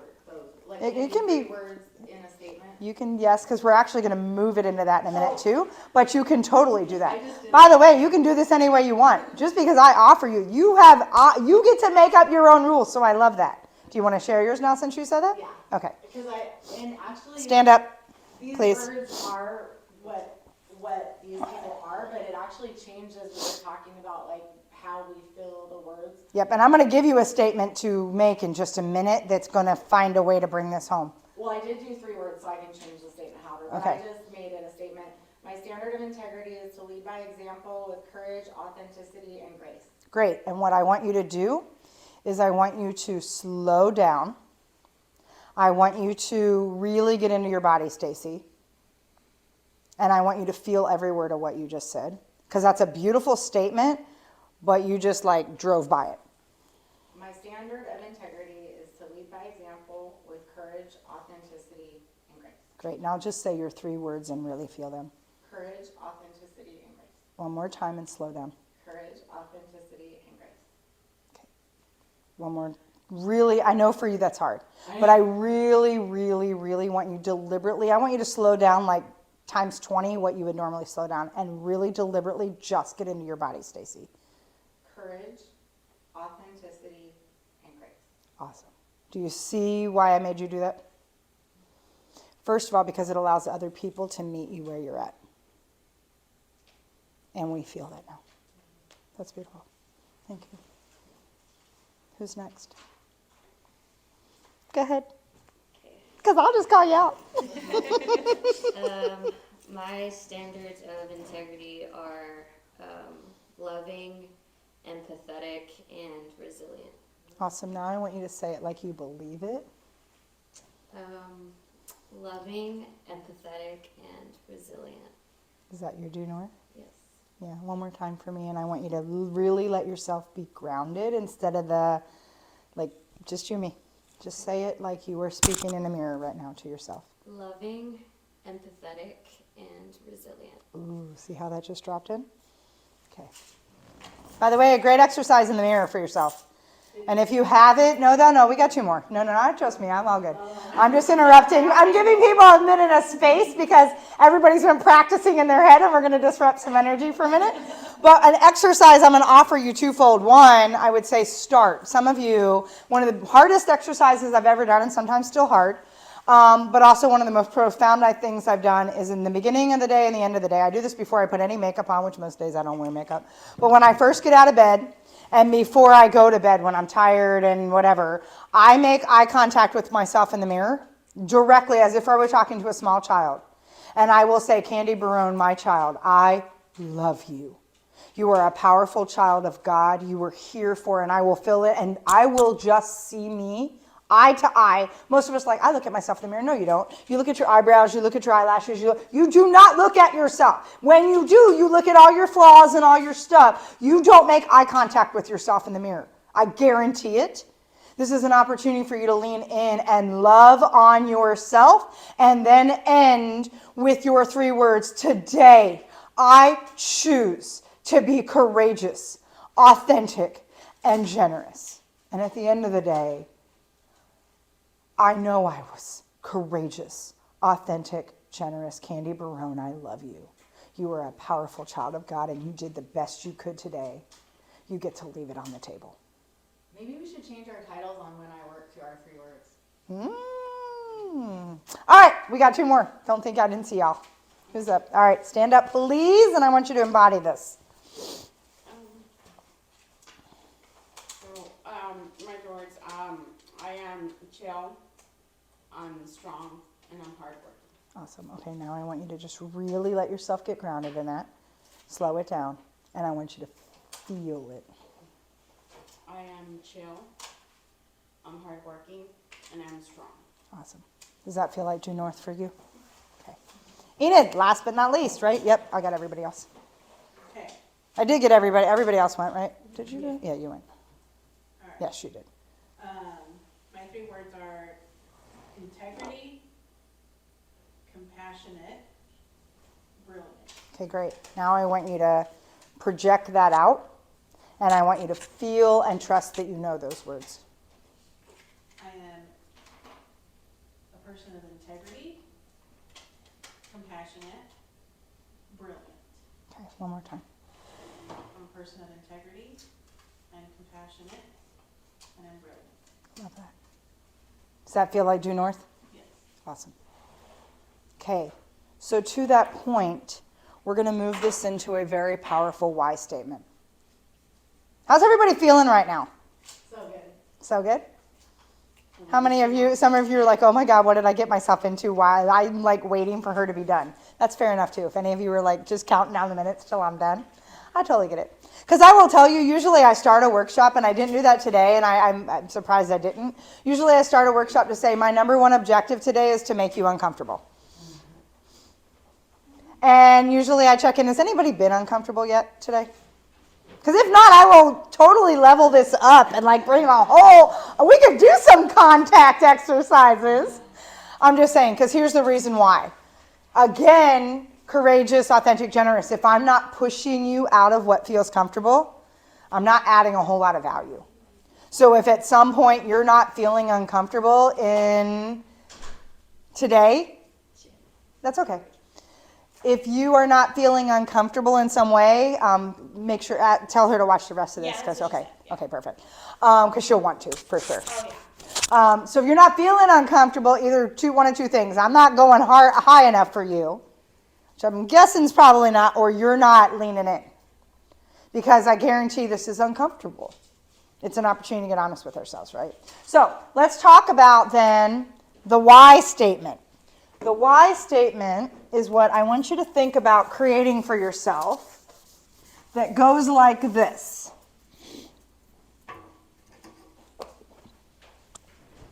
Okay, so the why, mother of mercy, whew, universe is talking to me. Okay, so why? So I want you to think to, so that, and I'll explain this.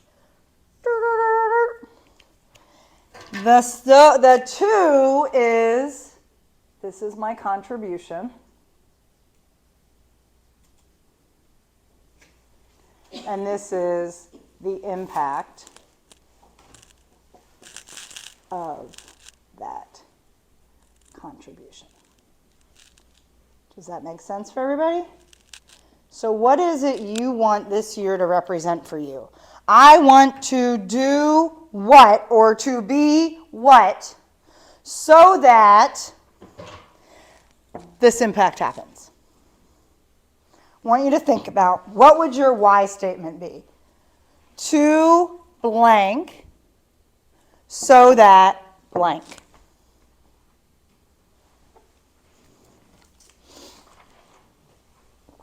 Perfect, we're right on time.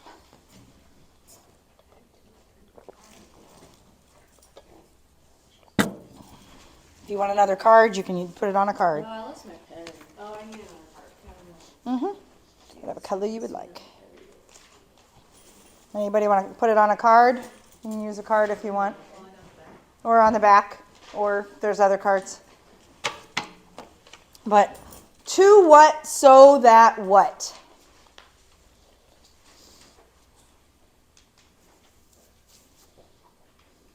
Explain that again. To, so I either want to be this or do this, or I want to create this kind of contribution. This is what I want 2024 to represent for me. And so I want you to think about your why for 2024. To what? Like, what is it? And go back to what I want to create, or my words, or to be courageous, authentic. You could put your 3 words in there. You could do whatever it is. I want to do this or be this. I like the be better. To be this so that I can blah, blah, blah, blah, blah. Or so that the kids feel certain. Or so that, do you see what I'm saying? I don't want to put words in your mouth. Does that make sense what I'm asking? May not be something you arrive at today, but I would offer as a way to hold y'all accountable that it is one of the first things you bring back in your next team meeting. That this is an assignment, this is your homework. If you don't, you may figure it out today and you might want to refine it, but I would offer that you open up your next team meeting bringing this back. Because I also would offer that you create a collective one for Table of Grace and 365. 2 separate ones. A why statement for Table of Grace and a why statement for 365, but I think it's only after you share your individual. Does that make sense? Is that doable? Yeah. Do you think that would help? Okay. But knowing that sometimes you got to sit with this. But does everybody know what I'm asking for here? Okay. To blank, so that blank.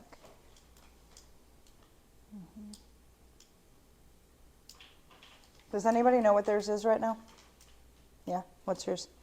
To be more confident and consistent. So that. I can help the people around me more. Love that. Beautiful statement. Stacy. I want to lead by example, courage, authenticity, and grace so that I can have a Awesome. Does that make sense what the 2 so that is? Okay. Anybody else want to share theirs now? Again, you bring this back to your team meeting. Because like I said, I know sometimes you need to think about it. I want to become a stable parent to provide a stable loving home. Nice. Love that. See, it doesn't have to be complicated. So think about this statement, this declaration, this promise, and your 3 words. If you woke up every day recalibrating with those being your due north, do you think how you show up would change? Put it on your mirror in your bathroom. Put it where you're going to see it. Make it your screensaver on your phone. I have timers that go off sometimes in the day. It says, Candy, take 3 deep breaths. What are your 3 words right now? To ground me, because things get sideways. And then to ground me, am I being courageous? Am I being authentic? Am I being general? Okay, bring it back. What's my 2? To do this so that I. For me, I want to wake up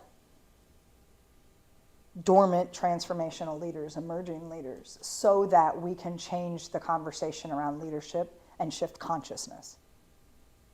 Like, that's what my goal this year, which is also not a small goal. I get it. But it also reminds me why I do the work I do and why when some people are like, you're crazy. And I'm like, yeah, one more person that's just making noise around me. Because trust me, do this work, a lot of people, a lot of haters in my world. Had somebody told me I was doing pure witchcraft on LinkedIn the other day because I was talking about human design. Which prompted, so I could either do what I used to do, which would prompted a blog post that I wrote, let's talk about what human design really is, and no, it's not witchcraft. One of the best articles I've written. So thanks. I love my haters for a couple reasons. Social media, the reason why I love haters. 1, because they actually challenge me to stand on my own integrity and ask questions. I had a subscriber when I was talking about a lot. She goes, you're just selling the same thing, calling it something different. And I was like, it was interesting. Another great article came out of it because I was like, actually, and I took what she sent me, and I shared my response. And then I broke it down into a 3-fold why this was so valuable. And I got several people reach out that go, Candy, that was freaking genius. Wow, that was vulnerable. He's like, and you're right. You totally responded differently than you would have 5 years ago. I'm like, of course, that's my evolution, and it's part of where I get to show. So I get to take it, but the other reason is because haters open up pathways of people I don't have access to without them commenting. Because when haters comment, all their people see it too, and I've taken on clients that way. I've had people reach out and go, I wanted to know why this person's always lit up about your stuff. And then I was like, oh, I totally get it. Now I want to work with you. I had somebody here in Austin do that. Bad-mouthing me at a networking event. Why she didn't like me. Got a call from someone that said, the more that person told me she didn't, I'm like, who does that, first of all? But anyway, I'm like, I would just say that's not my person. We have different styles, and I would walk on. She made it a whole thing. And so this person called me and said, the more she talked about she didn't like you, the more I realized I didn't like her, that you must be my coach. And she called me, she goes, are you taking on any one-on-one clients? She was my client for 3 years. Love my haters. That's why I said, I'm happy to be the villain in your story. You're the clown in mine. Because you're giving me props and energy and opening up space. I got work to do. This is far bigger than all the people that want to put me in a box and tell me I'm somebody else. I'm sure there's people in your world, Stacy, that tell you you're crazy. These visions you have, there's no way you're going to be able to do that. And you can either sit there and go, oh my God, or you can be like, thank you. Watch me. And every time, that's what you do, right? Watch me. This keeps you grounded, okay? So if you don't know what this is for you, spend some time on it. And even if you did get it down, really spend some time on it to make sure that that and your 3 words become your due north, okay? Got it? Okay. So then let's move on to the 3rd piece, professionalism. Before we do, yes, let's take a little bio break, stretch break, stand up, move around. And if you have any questions or comments in the meantime, let me know. Otherwise, we're going to step into the last and final piece for today. I had to pee so bad, I didn't want to interrupt you. Oh, you're so cute. Yep. And if anyone needs a fidget, I have a big basket of fidgets. That's so funny. Yes, get up, stretch, move around. I'm going to actually grab a little bit of fruit, I think. Ooh, look at all those beautiful berries.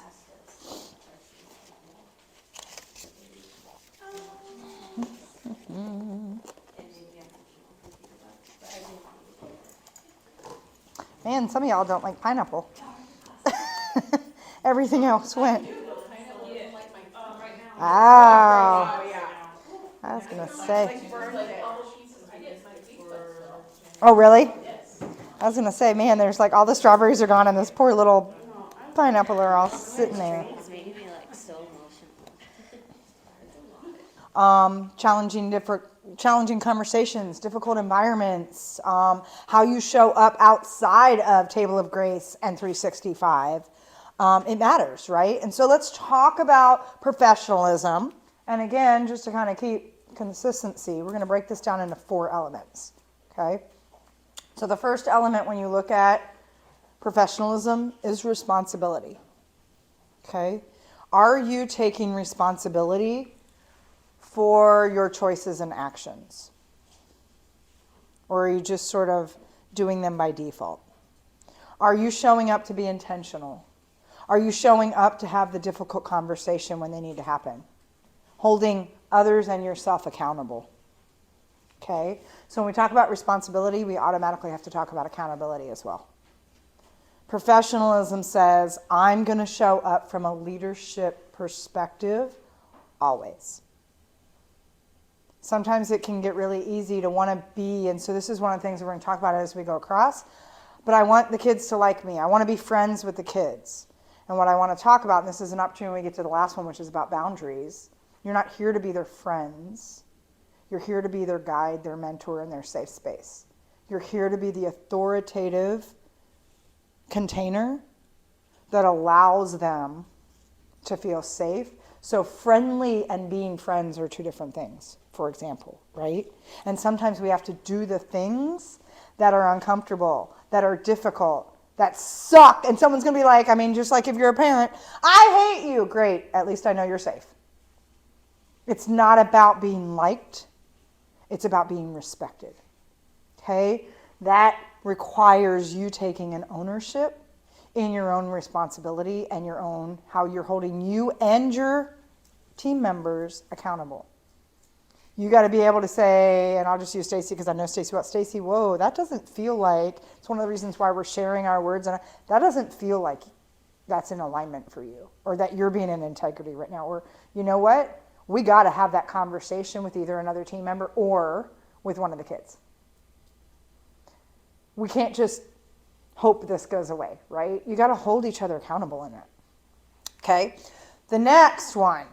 Now, you guys work in a very casual, comfortable environment, but I will tell you there's an aspect of how you present yourself that also is important when it comes to your branding and comes to a level of professionalism. Y'all are professional right now.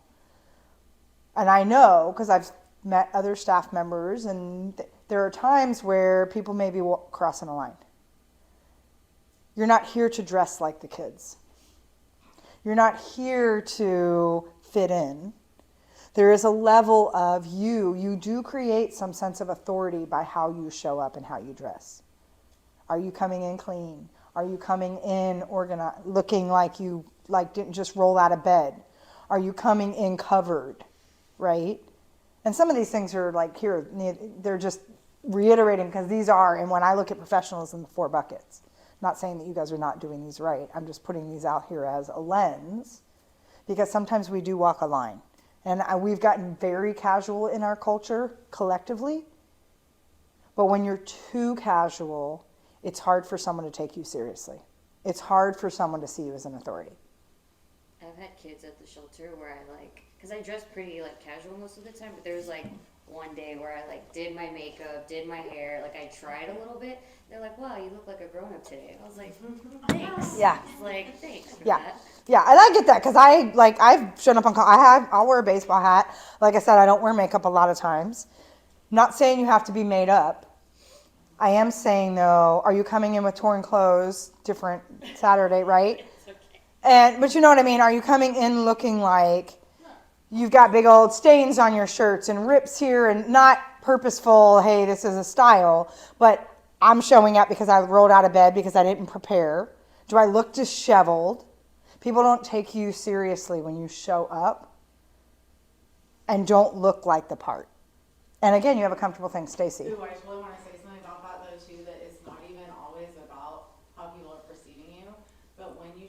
work looking good, smelling good, feeling good, and tasting good. Our manager at sales always used to say that. We'd all chuckle because he said taste good. I'm like, I'm not making out with people are. No, but it's not about what it's not for other people. It's for For you. 100%. When I wake up and I wash my face, when I brush my teeth, and it has nothing to do with makeup Yep. or hair or any of that. If I am put together, well, for me it does because I just can't, I have a hard time going somewhere if I don't look like completely put together. But that's not the necessary part.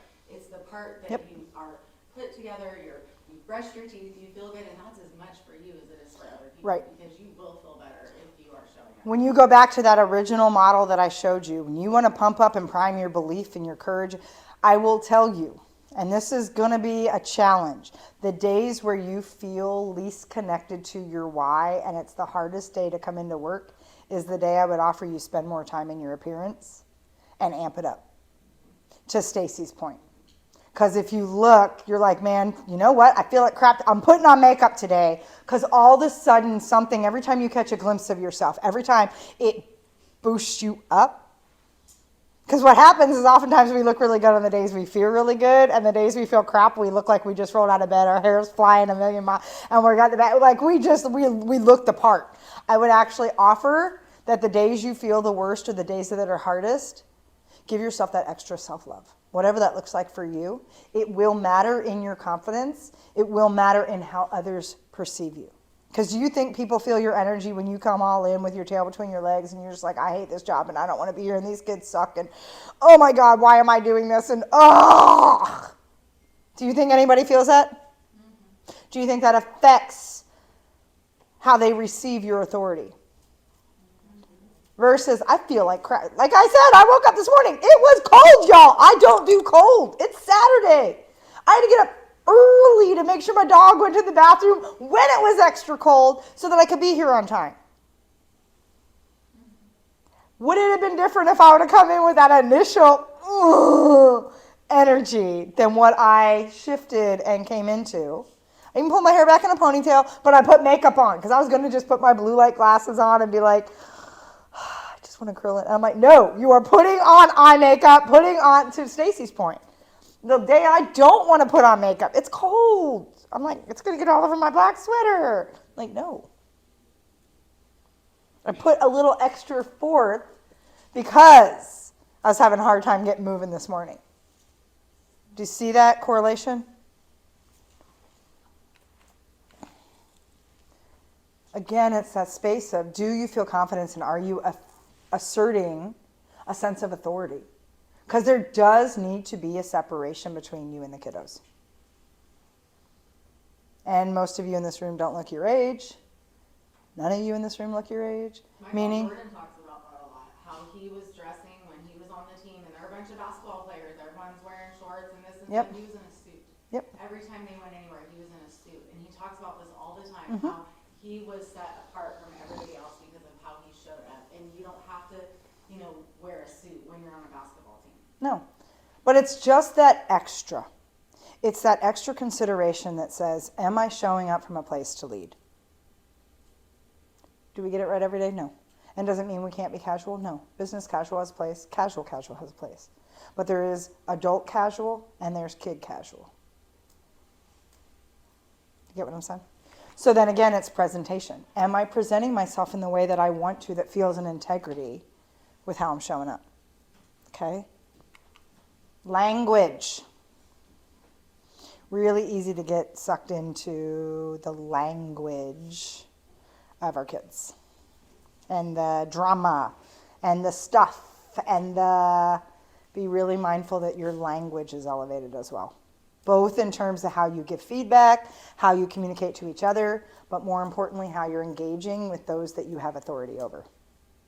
I know I struggle with this sometimes because I had an old boyfriend of mine that would say, God, I swear to God, we travel anywhere in 5 minutes, you're speaking the local language. I tend to pick up language when I'm around it because I get so dialed into people that then I'm like I just start mimicking I have to be really intentional that I'm not picking up language that does. Now, I swear a lot, but you won't hear me swear a lot around kids.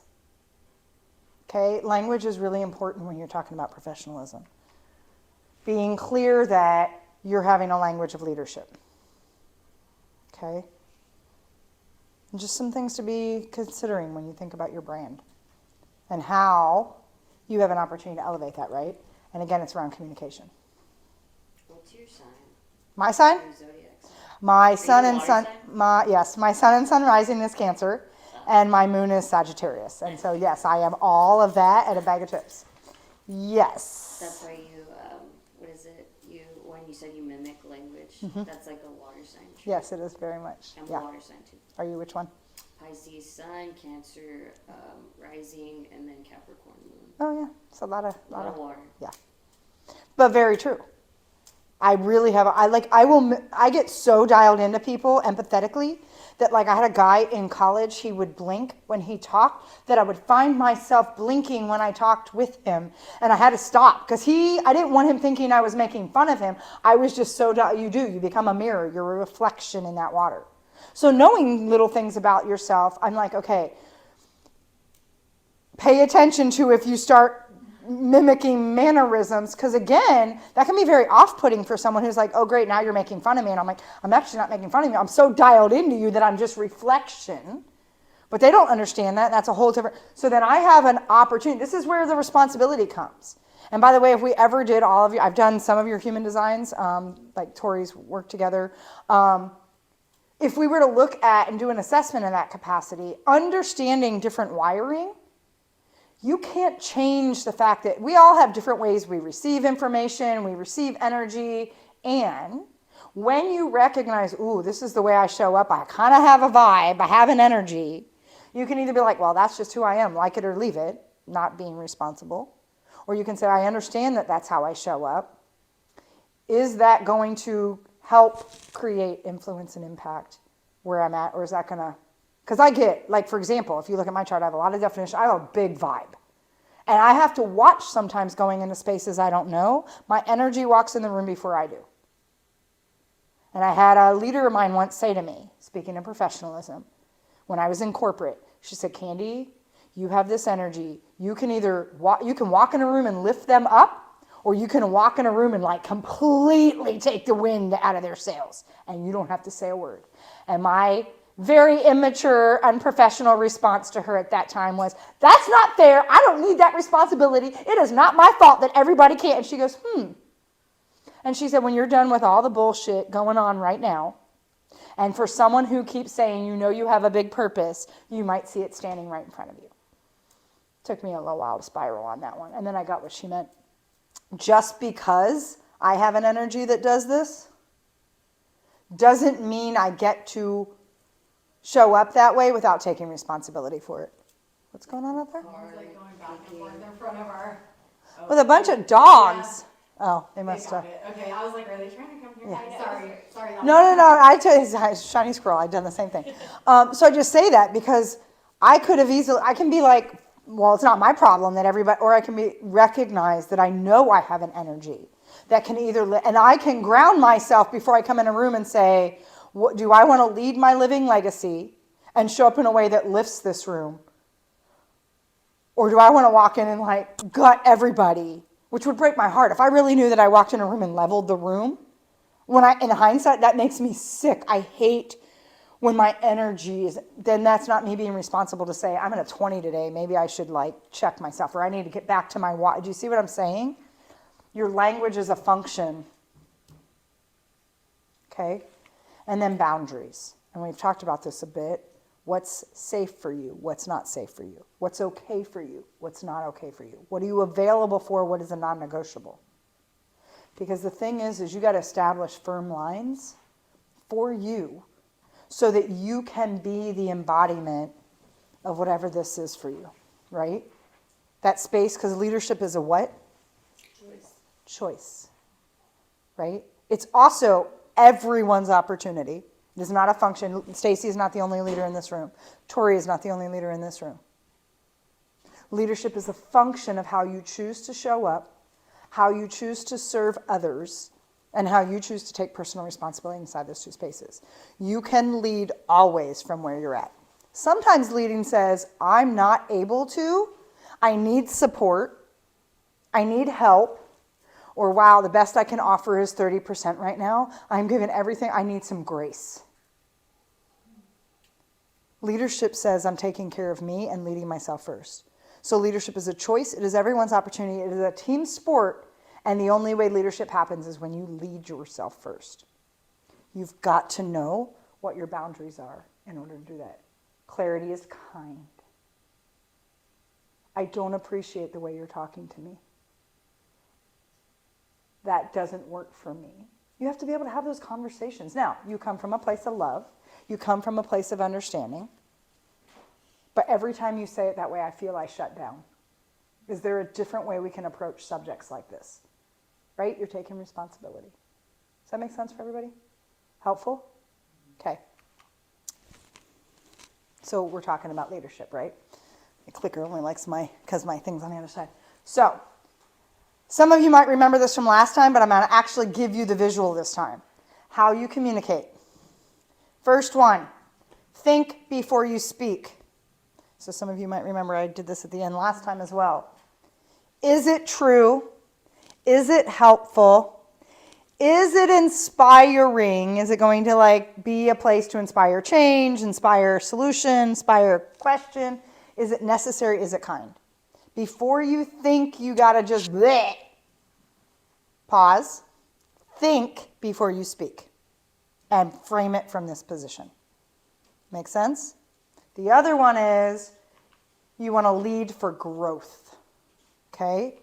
Are you coming from a place in generosity? This is a definition from Brené Brown. Generosity, when she talks about living a big life, it's boundaries, integrity, and generosity. That's what big means to Brené. Generosity being, can I offer the most generous assumption that says that person is doing the best they can with what they have in this moment? Do you think that changes things in the way we communicate? If we're like, man, what is wrong with, instead of, they might be having a hard day. If I give them the benefit of the doubt to believe that they're doing the best they can, I'm going to come from a place to be generous, compassionate, kind, open to understand, versus trying to blast them and shut them down. A place of respect. You don't have to like somebody to respect them, period. You do not need to like every one of your team members, period. You do need to respect them. Don't care if you don't like so-and-so. You need to show up and respect them and demand respect for yourself as well, right? Opportunity or obligation? Is it something you think you gotta do? Or is it something you're choosing to do? I got to, I need to, I should, I have to. Feels really crappy, right? That energy of, Because what happens when you're in obligation energy? What does it feel like? A chore. A chore. Do you feel like you have control? Not always. Not always. Feels like something's being done to you, right? You got to react. Versus opportunity that says, I get to do this. I choose to do this. Okay? Winning versus whining. That H matters. Am I approaching this conversation from a place for us, and I call it the win-win-win. A win for me, a win for you, and a win for anyone that's affected by whatever the outcome of this conversation is. Or am I coming to complain and moan and groan and all the stuff? Team. Is this just about me? Or is this about the collective team, right? And again, I'm talking about this in the context of Table of Grace and 365. And then heart. Am I coming from a place where it's got to be logical and rational? Or am I dropping in and being human and being open and being vulnerable and looking to see someone's heart above all else? Okay, does this make sense? Is this helpful? By the way, I have this for myself. I don't need it as much anymore because I know this by heart, but I have it where I can see it. Because I have to remind myself, I teach what I need to remember or what I need to learn myself, right? I'm not perfect at this by any means, especially when I'm charged up about something. Whoo, do I need a reminder sometimes? Especially this one. I posted a meme the other day kind of joking, but then I'm like, I do that. I'm like, I don't want to think before I speak. I want to be as surprised as you are about what comes out of my mouth. I do operate that way sometimes. It's not me intentionally leading my living legacy, though. Because do you ever have those moments where you say something and you feel like a cartoon character where you can see the words in the bubble and you're like, no! And you're like, oh, I want to take that bubble back, but the bubble just hangs out there. I've had relationships get destroyed because of me and my mouth. Had to do a lot of repair because I didn't do this. Not as much now. But God, there was a time I did a lot of cleanup because of me and my mouth. So I just say that it's really important. Okay? So then, last piece, I want to ask you, you're going to do a little assessment here for yourself. Okay? Write this down or not, or just look. So when we talk about, remember we talked about your brand, your values, your professionalism. Do you feel like you are connected and clear about your purpose and your authenticity? Like who the authentic version of you is, do you feel like you are clear? Do you feel dialed into that? This is kind of a gauge for you. Maybe you do a scale of 1 to 5 or 1 to 10, however you want to do this for yourself. This is you to take, because this is where you get to decide what you're going to challenge yourself with when we're done. And for each of you, it's going to look different. So when you look at yourself and how, especially once you dial this in, so you might come back to this after this as well. How connected, how clear, how do I feel that resonates for me right now? How am I doing? Okay. How about your values? How aligned do you feel to those core values that you said? Your due north. By the way, this is your due north, right?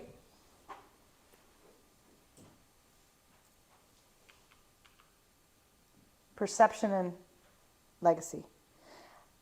How do you think you're doing in the way others perceive you? I feel like I'm always in your way.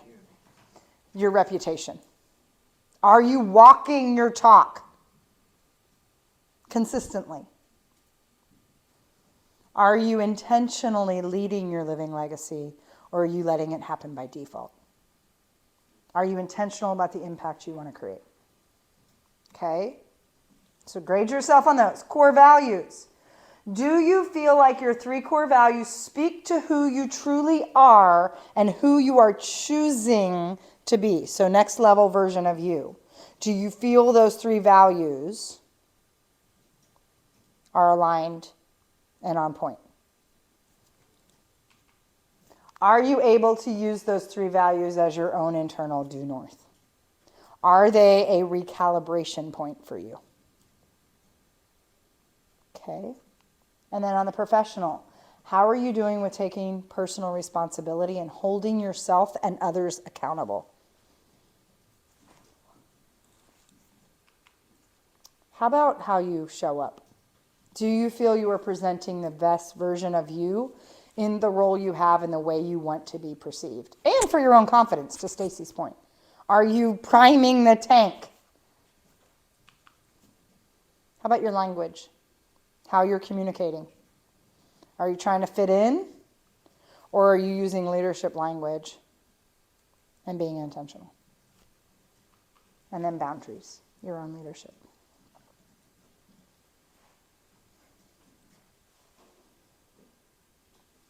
Okay, so then, looking at 2024, to bring this all the way home, we are going to do what's known as permission slips, and I want you to take 2, please. 2 permission slips.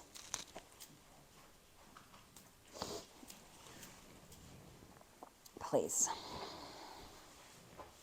1 permission slip is going to be a permission slip for you. And 1 permission slip is going to be how you show up for Table of Grace / 365. Okay?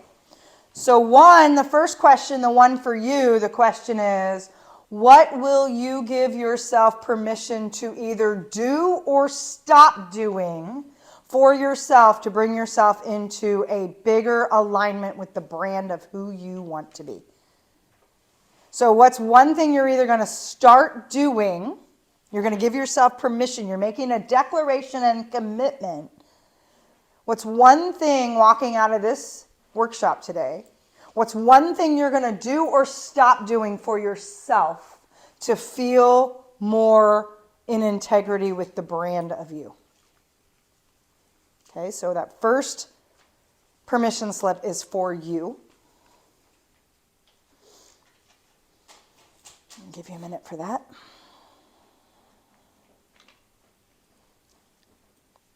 And as some of you are wrapping that up, the second is the same question, but as part of the team.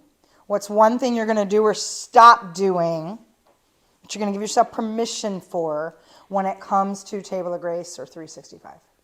Depending on what side it is. Is everybody Table of Grace in here? Mm-hmm. Okay, so Table of Grace. So what's something you're going to do or stop doing as part of this team? So one is for you personally, and one is for how you interact or your role or how you show up on this team. Okay? So I want you to write a permission slip for both.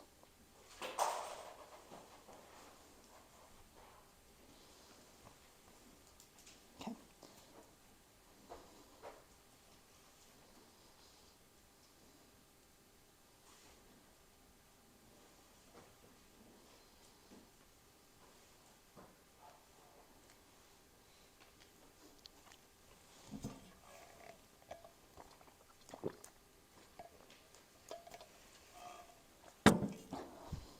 My shoes crack me up. They're very fuzzy. Does everybody have their 2 permission slips? Because guess what? You are, because we're going to close this out with a share, and then I'm going to have one last piece for you. So that being said, who would like to share their permission slips? I can share. Okay. So for my first one, I give myself permission to stop apologizing for having boundaries and expectations. Nice. And then for the second one, I give myself permission to be my authentic self. Like it. Excellent. Who's next? I'll go. My first one is I will give myself permission to stop beating myself up. Nice. And then the second one is I will give myself permission to love myself more and be more presentable. Love that. Awesome. Who's next? I give myself permission to give myself grace as I learn and grow in my job. And then the second one is to give others grace and remember everyone has a story I don't know. I love it. Grace is one of my favorite words. Probably why I love the name of this organization so much. Stacy. This is so I can do the next one. So I, Stacy Johnson, give myself permission to hear and accept every single compliment that's ever given to me. Nice. Because I ignore them all, and a little garage door comes down every time. So I, Stacy Johnson, give myself permission to stop letting my fears stop me from leading or making a contribution. Love that. Love that. Enid. I, Ian Jones, give myself permission to let go of what is not serving my purpose. Mm. And then I, Ian Jones, give myself permission to ask for what I want and don't want. Nice. Love it. We've got 2 more. I, Rebecca, give myself permission to stop going past my boundaries to be too helpful. I, Rebecca, give myself permission to start being more kind to myself. Ooh, love that. Last one. Laura. I guess for myself, I give myself permission to give myself time to work on my organizational skills first and then watch TV. And then I guess at work, be more of a leader and show kids who is the adult. Love that. Love that. So, a couple last thoughts for you guys. No one can whistle a symphony. It takes an orchestra to play it. I love, Karen Curry Parker says this when you look at human design. Each and every one of you is a once-in-a-lifetime cosmic event on this earth. That if any one of us were not here right now, the universe would literally have to rearrange itself. That is how powerful and important you are as a piece of the overall cosmic puzzle. No one can whistle a symphony. It takes an entire orchestra to play that music. You each are a part of that music. In union, there is strength. And I'll offer you one more, and this one is mine. You don't know who you don't know how, and you don't know to what level you can affect, influence, or impact change for another person simply by showing up. The invitation and challenge is will you show up? Will you show up to play your piece of the music? I just want to say thanks. Thank you. Thank you. We're good. We're good. Thank you so much. Oh, you're awesome. Yay. I love you. I love you. Thank you. It was awesome. You guys, I was just thinking about what she was saying too about how we show up, and I was thinking about how I went to Chick-fil-A the other day. And if you don't believe that just you being here can change someone's whole life or day, it's like I went through the Chick-fil-A drive-through, and this girl at the counter was just the biggest ray of sunshine. Of course, she said 4 words to me, right? My pleasure, here's your receipt, whatever it was that they say at Chick-fil-A. But her energy was like so beautiful that like I was tearing up, and I just felt like the world is a good place. And the drive-through person at Chick-fil-A that said 3 words to me changed my whole paradigm for the whole day. Yeah. So imagine if that can change our energy, you know, in things, you know, even someone that honks at you can change your energy. Yeah. Just think about all those little things that we do, but then when we translate it to the big things, how much we probably really are affecting, so. YouTube, 6-minute video to that point. It's called Lollipop Moments by Drew Dudley. Watch it. It will change your life, but it is that. It's about creating lollipop moments. That woman didn't even know she just changed Stacy's life. We have lollipop moments all the time. It is one of the most profound videos. It is 6 minutes. It's absolutely everything that Stacy just said, but it's called Lollipop Moments, Drew Dudley. So questions, thoughts, comments, otherwise thank you all for being here. Thanks. What do you like? I think one of my biggest issues with like self-love and like keeping with alignment is like, I guess like the voices that say that I can't. Like, how do you shut that down when that feels like it's overtaking like the positivity? Because that's something I struggle with like all the time, and it's not even like necessarily me being negative like towards myself alone. It's like me hearing all the voices of like people that didn't believe in me or people shutting me down. Like what Stacy said earlier when she was like, it's hard for her to accept compliments. I am the same way. But as soon as you tell me something bad about myself, I hyper focus on that. Okay, so a couple things on that. I'm going to answer that directly, but I'm also going to tell you. I know I sent it last time, but I'm going to send it again. You were going to get a free copy of my Destroy the Noise ebook, which 13 strategies on how to do just that. And noise being negative self-talk, filters and frames, the opinions of others we choose to internalize, the inefficiencies we're creating in our day-to-day activities, the shoulding and shaming we do all over ourselves, and the excuses we create and perpetuate. So there are strategies. You're going to get that. You're also going to get how to recognize, rise above, and reframe imposter syndrome, because there's a lot in all that. That being said, I would also say start following me, and I mean this legitimately, not just to get more people following me, but follow me because I post every single day on this type of stuff. In the short answer, it's coming back to what we did, your why, and your 3 words. Because the thing is this world's got a lot of haters. And I also want, if you have not read The Man in the Arena, which is what was the premise of all of Brene Brown's work, cheap seats are easy. I have gotten to a point in my life, last year I had a whole phrase instead of a word that was like, I'm not available. And I realized after I got kind of kicked out of a sabbatical and whatever, I'm like, oh, I'm not available for anybody else's version of who they think I should be. And I got really clear, and I do a podcast called Aligned as Fuck. I have like a whole platform around this stuff, so I said, follow me, it's fun. And it's very like, I'm there.